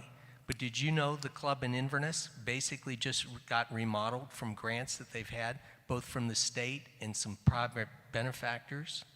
In this community, we've been very fortunate with our YMCA, that the community worked very hard for years to get. That's now one of the best in the Suncoast, and they do a good bit of mentoring. It is there, and let me tell you this. I was working with the city of Crystal River this week. The city manager, they're trying to bring a youth program into the city of Crystal River, and they asked for my input on the program. One of the problems that we're having with the YMCA is that they literally require for a fee to be paid in order for those kids to come into that program. We have a lot of undeserved children and undeserved families in this community that cannot pay those fees. I agree. They do not have no type of system or program whatsoever that. Okay. So, well, I can tell you, sir, that the African American community knows nothing about that. Well, Pastor Al, well, just hold up, Doug. Because hold up, guys. Let me finish that thought first for you. And I think if there are issues like that, and this might not be one, those are things that the community can bring about. Right. Because there are individuals willing and able to do those scholarships. And I think times like this, you can actually elucidate those issues. Right. And you know, it happens a lot in our churches too. Yes. Right. There's scholarships for kids to go to camp. And maybe they just need to be a little bit advertised to a higher degree. Yeah, but those things need to happen to solve that problem, because you wouldn't think to leave your kids childless, fatherless, right? I have not. you wouldn't do that because of the way you were raised. Absolutely. And if we raise that generation now, we'll have less of those kids without dads. Thank you, Doc. Hopefully, dads that won't be in the criminal justice system. Let me just say this. And Doug's here, YMCA. I've been on the board of YMCA. Pastor Al, all you got to do is get us a list, and we'll take it from there, okay? Anybody that need to get in that program, we will personally make sure that happens. Doug, very quick, because we're not going in the community. Very quick.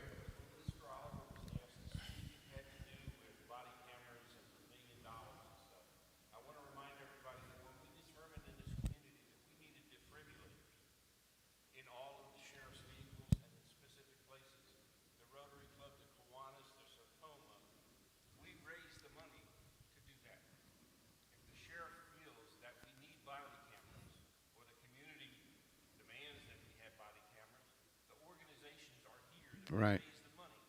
Yeah. Yep. Okay. So guys, listen now. Listen. I know everybody. We're getting a little hot. We can't do everything in one night and a couple hours. Y'all know that. Okay. So let's be respectful out here. That's what this is. Dialogue. This and it's going to take more than one meeting, 2 meetings, 3 meetings. It's going to take more. We got to do this more. We got to come together. But we got to bring the policymakers, the people that can make it happen. This is how we got to do this. But just bobbling out like this, it's not going to happen, okay? Because once you drown me out with something that I haven't heard you, okay? So let's be respectful and get through this. And I want to hear from the county commission. We got 2 county commissioners. We want to hear them right now. And so, Jimmie T, you speak, and then after that, then Doc, you'll be speaking, and then we're going to hear from Dr. Brockett, and then Brandon. So I grew up here in Citrus County, but I was born in Jersey. So, unlike you guys, I didn't have the privilege of being born here. But my formative years were here. But truthfully, I didn't really have any black friends until I joined the Army. My first roommate was black. And then my first wife, sadly I have to say it that way, was Hispanic. I have nieces and nephews that are mixed race. And that qualifies me for nothing, because I don't have the answers. So what I'll do is different. I'll pose some questions. As a white person in the community, as a white leader in the community, I've quite often gone and see people speak and they start talking about the black community. And first they start to say black, and then they stutter and they stammer and they go African American. And that fear of what it is that they're supposed to say is demonstrated by that stammering and stuttering. How do we connect? We hear about the term white privilege, and we automatically assume that, people, I don't say we, but people will assume that, everybody was poor and everybody was equal. And what does it look like in your words for white privilege? Because obviously there's a lot of people that misunderstand what it is. And again, I've been blessed in life not to be discriminated against. So I don't know what it's like to be discriminated. What is that like? So I'll give you what I've done in my career is I've mentored young people, straight, gay, black, white, male, female. So I've always had interns as a county commissioner, and I've done it specifically because I don't relate to them. That's really one of the reasons. I don't relate to young people because they're on their phones all the time and I have no idea what they're doing. But what that's benefited me is this. I've done 2 things. One is I've learned about them. And 2, they've learned about me. And we're having this right now because we know that there's that disconnect in the community. So the young male and female, black male and female people that I had interning in the office, and I had Hispanic and Indian and things, but those 2 are eventually, they're in Washington State right now, and they want to be leaders. Okay? So the question is why isn't everybody who has the blessings of being in a position of authority mentoring? So that's one question. Because right now, they get bright future credit hours. They get the ability to go to college just by working with elected officials and being mentored. So there's no reason not to. Second question, of course, is obviously the one I posed earlier. When there's the issue of white privilege or being called black, why aren't people more courageous to come up to me and go, stop stammering, I'm white, I'm black, you're Hispanic, whatever it is, why aren't we hearing that? I'll pose another question, and I pose this to some of my friends in the community. Why aren't there letters to the editor describing what it feels like to be discriminated against, or what it looks like when you're being discriminated? So I'm working with a young man right now to get those answers because he's afraid to write the letter. He's uncomfortable with writing the letter. So I asked him, I says, here's some basic questions. When did you first face racism? Do you currently see it? And what does it look like when you do see it? Here's his answers. So Alex, I mentored when he was in the Young Marine program. Comes from a mixed race family. He says, the first time I experienced racism was at Hernando Elementary. I was in 5th grade. A white student didn't like the fact that I was always done before everyone was. He said, "You must be cheating. There's no way a," fill in the blank, "is smarter than me." The end result was he got suspended for the rest of the year from his reaction. And I can tell you that man spent years getting in more trouble. Go back to the being arrested. Getting in more trouble, getting in more trouble. Fortunately, his life's going forward, and he's realized that he can own his life and have a better future. But he finished it by saying and describing what racism looks like to him. First of all, he says he doesn't see it all the time, but he does see it. He says it comes in many forms, from stares to comments or even jokes. But if someone speaks out about it, people will gaslight and say, "Oh, I'm not racist." And why aren't those stories being told on a regular basis so people that are like me, that have questions, that want to do something, have the ability to then reach out and have the tools to create that better society? Because I can tell you the question is when I ask people who are white, "Have you ever seen racism?" the answer is no. Well, they know black people, but nobody's saying to them, the white people, the examples of racism. Why aren't we speaking out? Well, Jimmie, I'm going to ask you to join Josh Review Board and with Miss Sheila, and y'all can come up with that answers, okay? Well, if you I'm don't going to bring mind. Alex with me, just so you know. Wait, bring Alex with you? Yes. Okay. Now I want to hear from the next county commissioner. If you can come up, sir, and speak to us, Dr. Kinnard.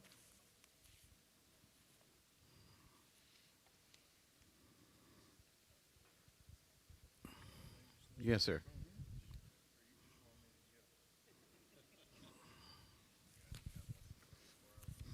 Easy. All right. Thank you all again for being here tonight, and thank you, Pastor Doug, for inviting me to be here.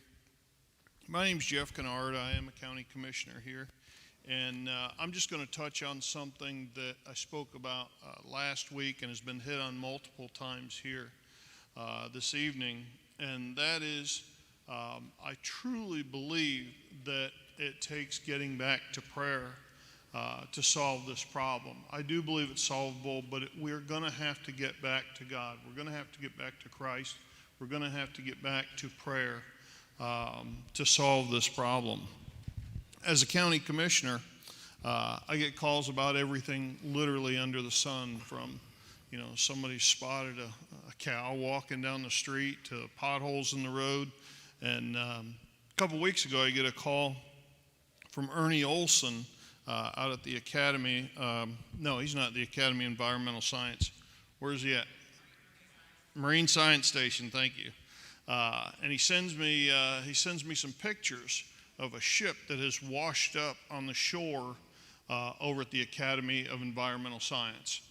And so we have a little conversation, and what had happened is the ship, this large fishing boat, had been anchored in the Salt River for some time. Well, it lost its anchor, drifted up on the rocks, and there it lay in the morning when Ernie got to work. I was thinking about that after our meeting last week, and I felt like that was a good analogy to where we're at as a nation, as a world. We've lost our anchor. Our anchor is God. Our anchor is Christ. And we have to get back to that. Amen. It should not come as a surprise to us that as a people, as a human race, that we're washed up on the rocks right now. Mm. It doesn't mean that we're done. We just have to find our anchor again. Right. We can put in place all kinds of action steps. There are men and women of every race, of every color, that are fanning the flames of this now and will continue to fan the flames of this. It's going to take Christ in our hearts. It's going to take prayer to solve this problem. Amen. And we've got to get back to that. Through this whole process, let's don't lose focus on that first and foremost. The issue of mental health and mental health care in our county, that is changing. That is changing for the better. Thankfully, Commissioner Smith has been on board with that. It has received unanimous support by your county commission to get live stream not only into our community but into our schools. They are taking big steps. There are big things coming that I can't talk about right now with him in the room, but there's big stuff that is going to happen. Citrus County, and I should recognize Representative Massullo as well and Senator Simpson for helping get the funding here that needs to happen. Citrus County in the very near future will be better set to deal with mental health issues than any county our size. Any county in our area, we will have better facilities, better mental health care facilities in our county. That is coming. That will get my support as well. Economic development, I touched on that the last time that I spoke, and I've got to be a little bit careful with my words here again. But our county is lacking career class jobs.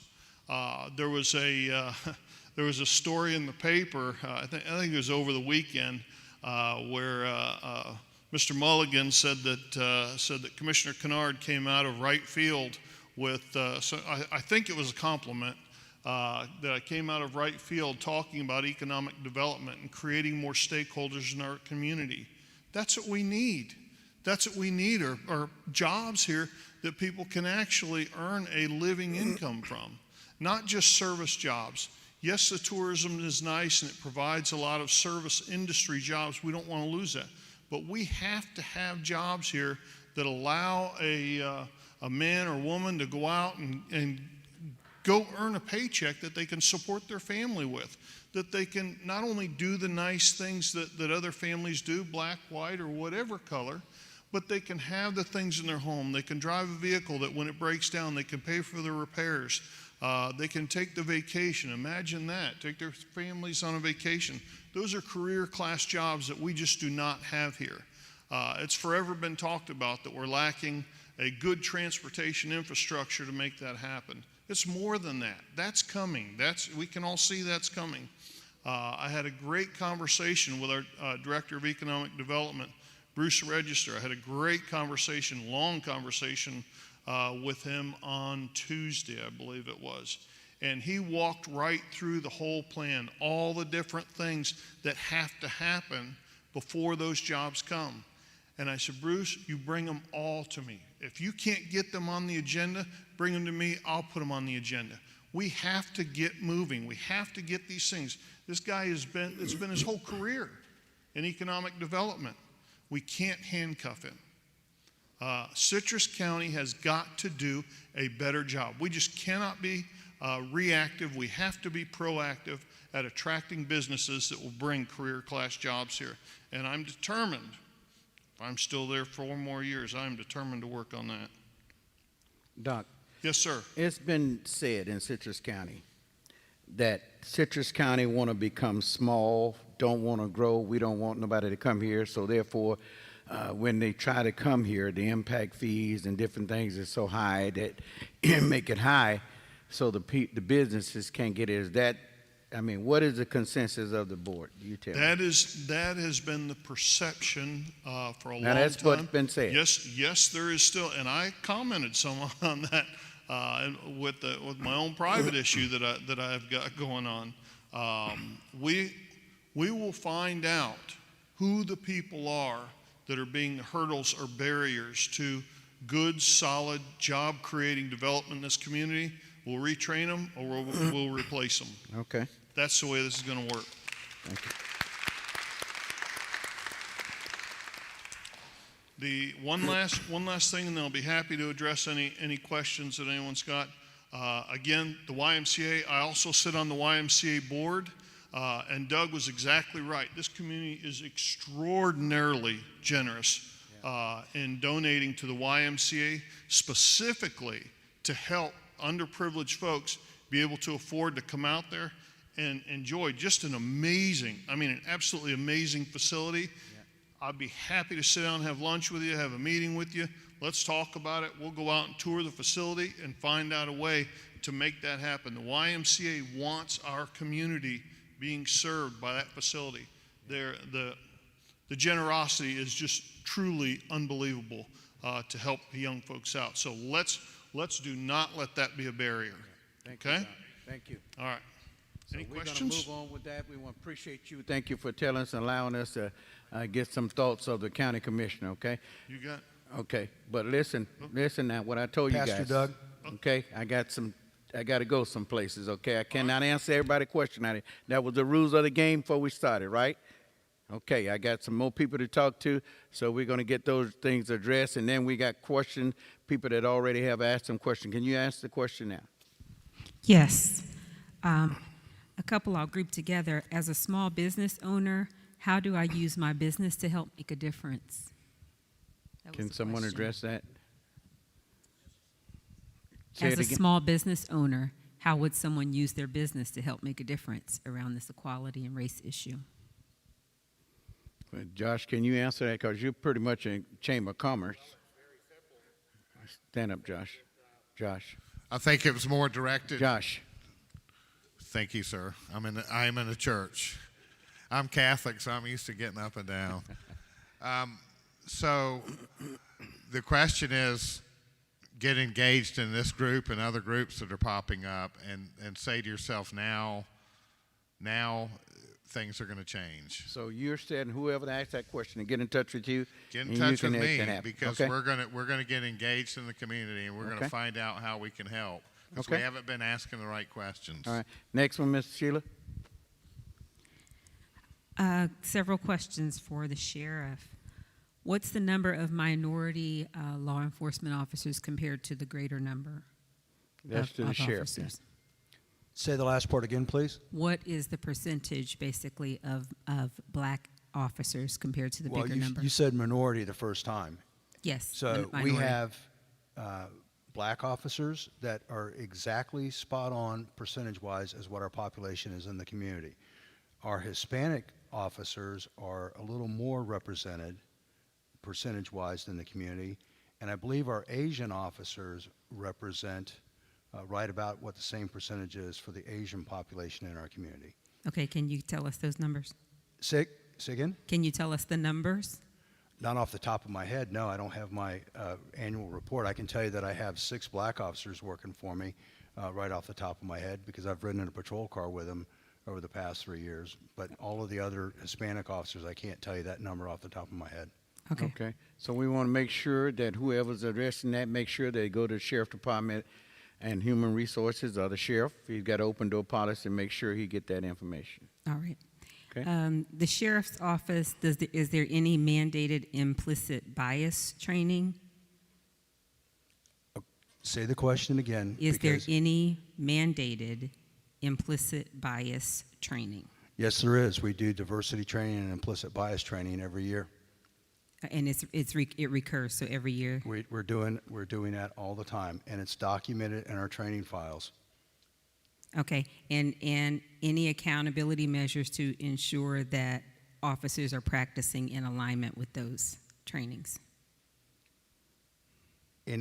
Say the question again, Are there please. any accountability systems to ensure that officers are practicing in alignment with what they learned in those trainings? Well, absolutely there are accountability measures. Those accountability measures come from within their supervisors, their peers, the community members, and if there are cases that would arise, we would thoroughly document it, we would investigate it, and then we would take the appropriate action to deal with a situation where if a instance of bias or discrimination appeared.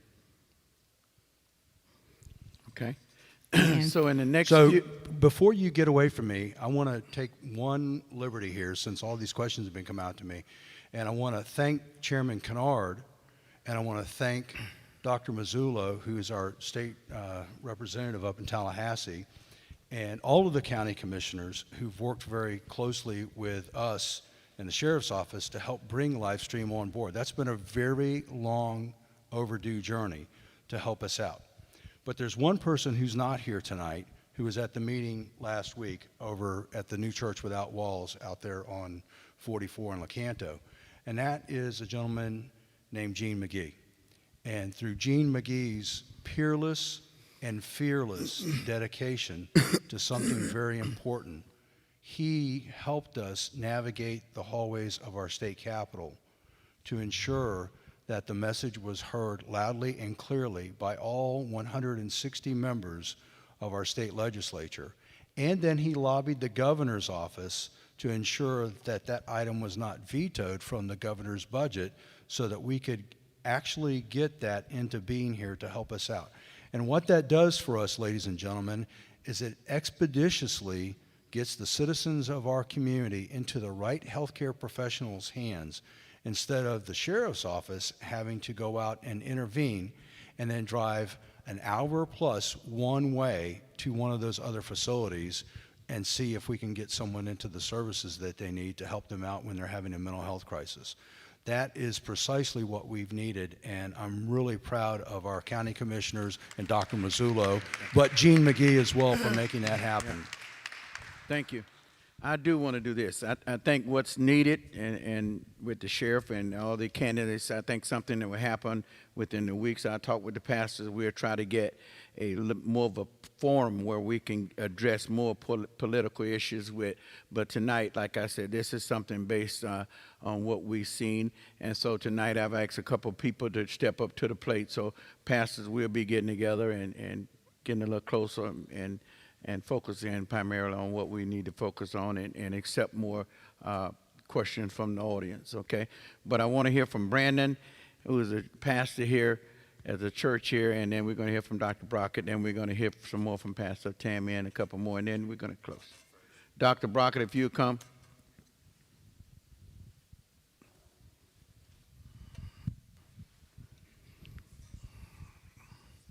So, Doc, you ever dealt with racism? I'm just put you on the spot. Have you dealt with racism coming to school, college, everything, and here, and just what's your view on the whole matter here?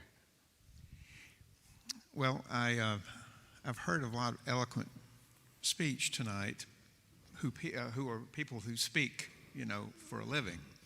I don't. And you guys are prepared. Doug asked me when I walked through the door to say something, so I'm totally unprepared for this. But ask me your question again. That's what I want.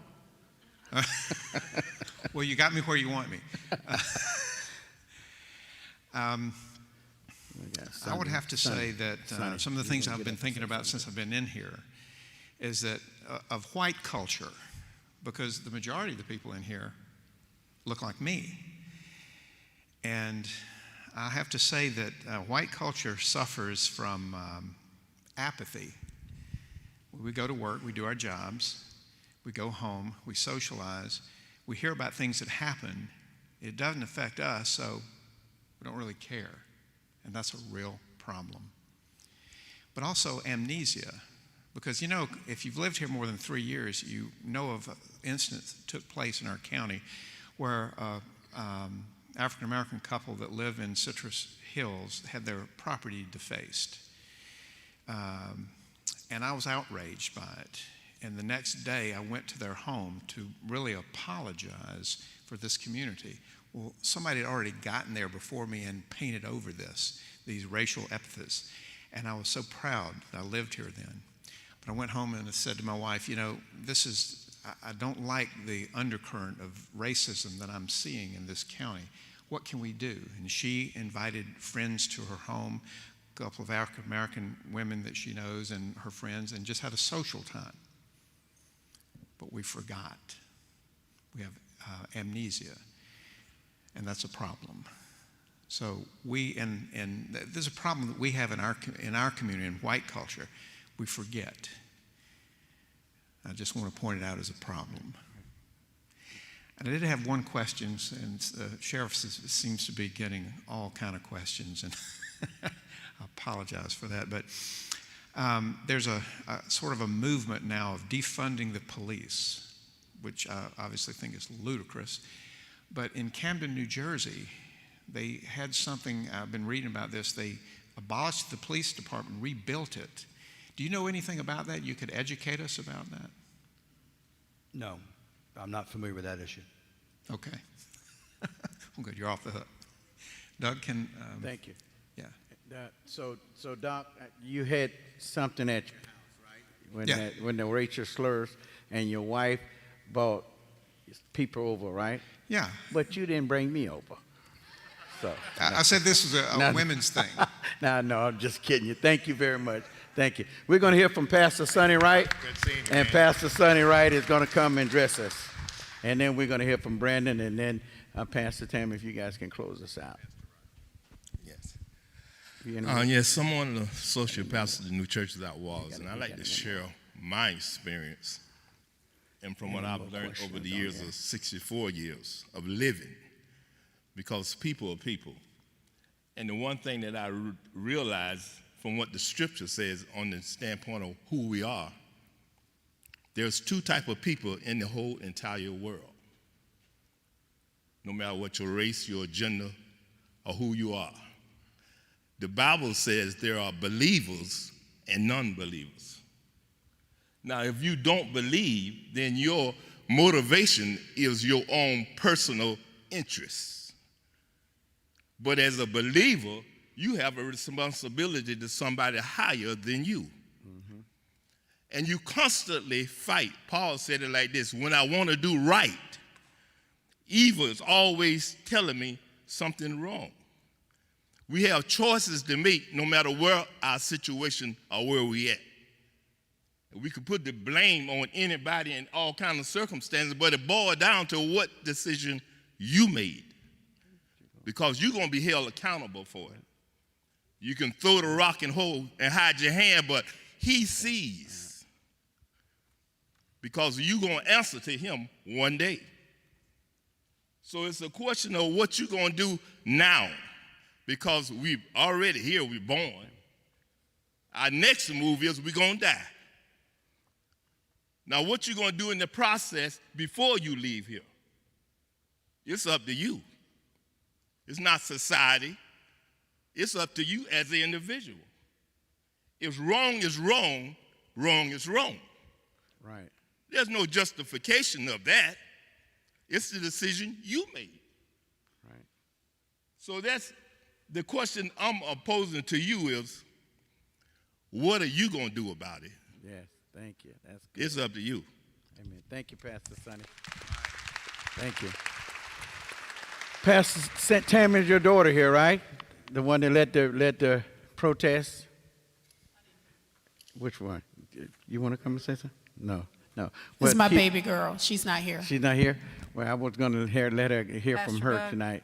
But Pastor Doug, before Tammy speaks, are you going to close it up, or are we? Okay, you just want to speak. Okay. Okay. Man, I want to say something. I was told not to say this tonight, but I can't help it. You know, I think the piece about racism, being a black male, police force, I think in my heart, I believe this whole thing has gotten sidetracked. And when I say that is because I turned the TV on today, and I know this is going to be very petty to you all, maybe. But I turned the TV on, and I know many of you know I had full custody of my 3-year-old grandbaby for a year. Well, I fell in love with Paw Patrol. And if you don't know Paw Patrol, it's all these little puppies. That's a fireman, construction man. Sky, she wears pink, she flies around the air. Chase is the police officer. They're looking at taking Chase off of Paw Patrol. And it's a cartoon. And I say that tonight because I think this whole, what we've had discussions on here, I think we're right on track. I think we're talking about what can we do in Citrus County. But I think many, many places have lost sight of what we need to do to change, whether it's for our black males, our black community, how some of the white people feel. I don't know the real answer how to fix it completely, but I think as we see those things, I think it's just lost its sight on what we really need to do. So I just wanted to say thank you for bringing this tonight. And where we can all, I do truly believe in Citrus County, we can pretty well say what we want to. Now tomorrow when I go to work and tell my staff that I had to share with you all about Chase and Paw Patrol, they're going to say we told you not to say that. But I just do believe a lot of things have gotten sidetracked and taken on a different side of what we really need to do is to address about racism. Okay, thank you. Tiero, can you come up? real fast. And then Brandon, you. All right. Hi, Citrus County. I am Tiara Alexander, for those who don't know. I am currently serving as a community coordinator at Pace Center for Girls. But I just wanted to say a couple things. So many things have been brought forth by the panel tonight. But I think it's important for us to know it's okay to see color. It's okay to see someone's color. It's not okay to treat people according to the stigmas that are associated with those colors.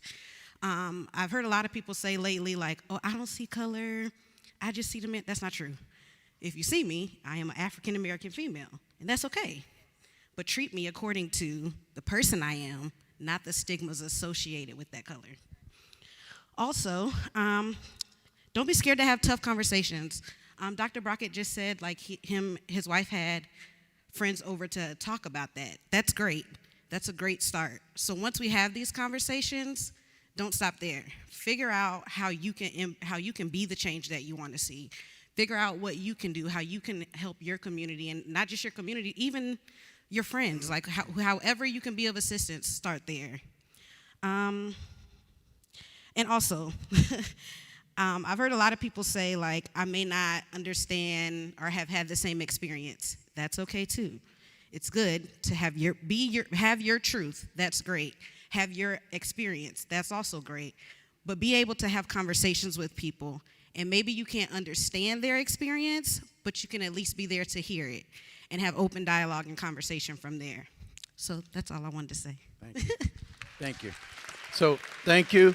And thank you, everybody, for coming tonight. Before we end tonight, I want to say thank you and thank all our panel guests. And you guys have been phenomenal. We're not going to stop here. Citrus County is a phenomenal place. I'm grateful to be born and raised here and to be a part of this. And I cannot sit. I hope you can't sit. I hope you have been activated tonight to go out and change and do something. Just anything, a small thing, okay? Just get involved. All we ask you to get involved. With that, we've had an incredible place here to have this meeting. Was an incredible place. Mr. Ray Cortese, Seven Rivers pastor, and Mr. Brandon. I turn it over to Brandon. Brandon's going to speak to us and bring us down. We're all going to pray. Guess what? We're going to pray. Amen. Come on, Brandon. All right. Yeah, you can't start landing the plane and then pull back up. So we're going to end here. So, but I want to end with you guys, the way we started, because I think that's appropriate. You mentioned this is a problem that didn't just start with George Floyd. It's been going on for way longer, right? And Pastor Tammy started by saying, this isn't about wants, it's about needs. So are you guys optimistic? Is this time different? If it is different, how is it different? How do we not get back? How do we not forget? And how does this not just become maybe like something that happened a few years ago, and like somebody said, politicians came into our community, they said some stuff, but then they left. So how are you feeling about that, and how can you maybe encourage us? If I might, I would say this, that this is the first time in my lifetime, it's happening in Citrus County, and I've literally been all around the world, but this is literally the first time that there's even the semblance of open dialogue. We're talking about an issue that used to cause arguments, fights, division, but we're having a conversation about an issue not for division or violence, but for reconciliation. The county commissioner talked about prayer, but as children of God, each of us have a ministry of reconciliation. That's what the scripture tells us. And this dialogue that we're having, it's not one of those, okay, we talked about it, let's forget about it, but it has the feeling of where do we go from here? And for me, that's very encouraging. God bless you. It's literally the first time that this subject has had that atmosphere, if I could use the word, this atmosphere of change.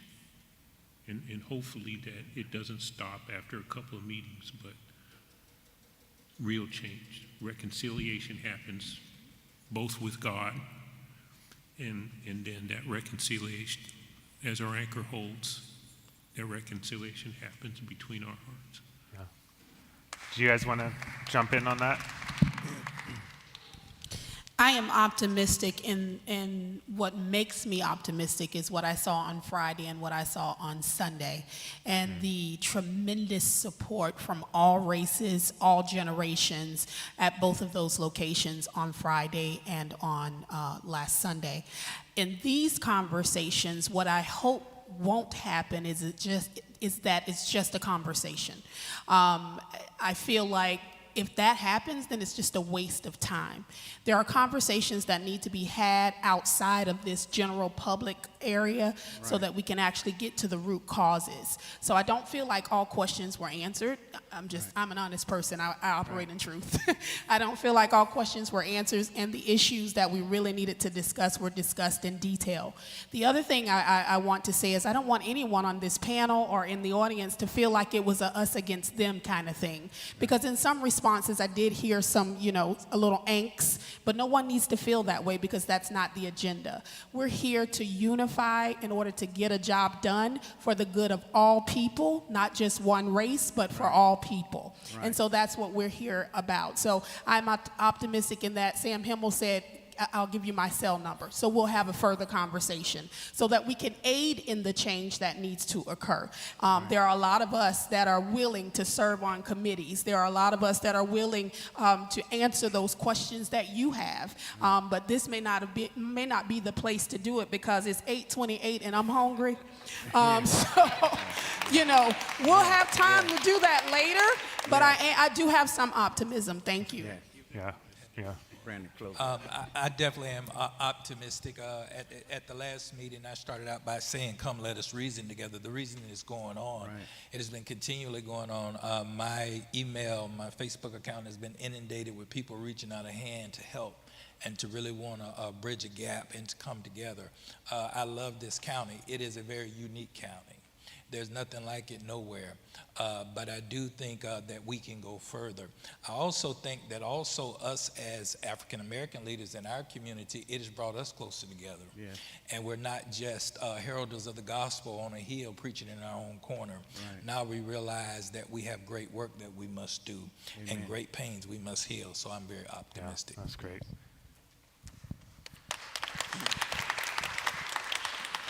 Yes, I live in optimism. That's my place of residence.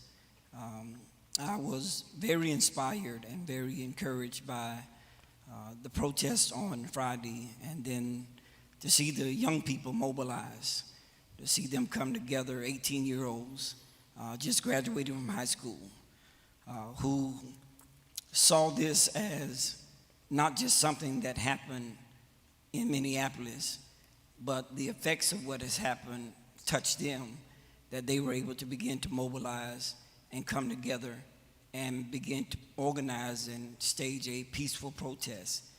And then the event on Sunday. Protest brings attention to the issue.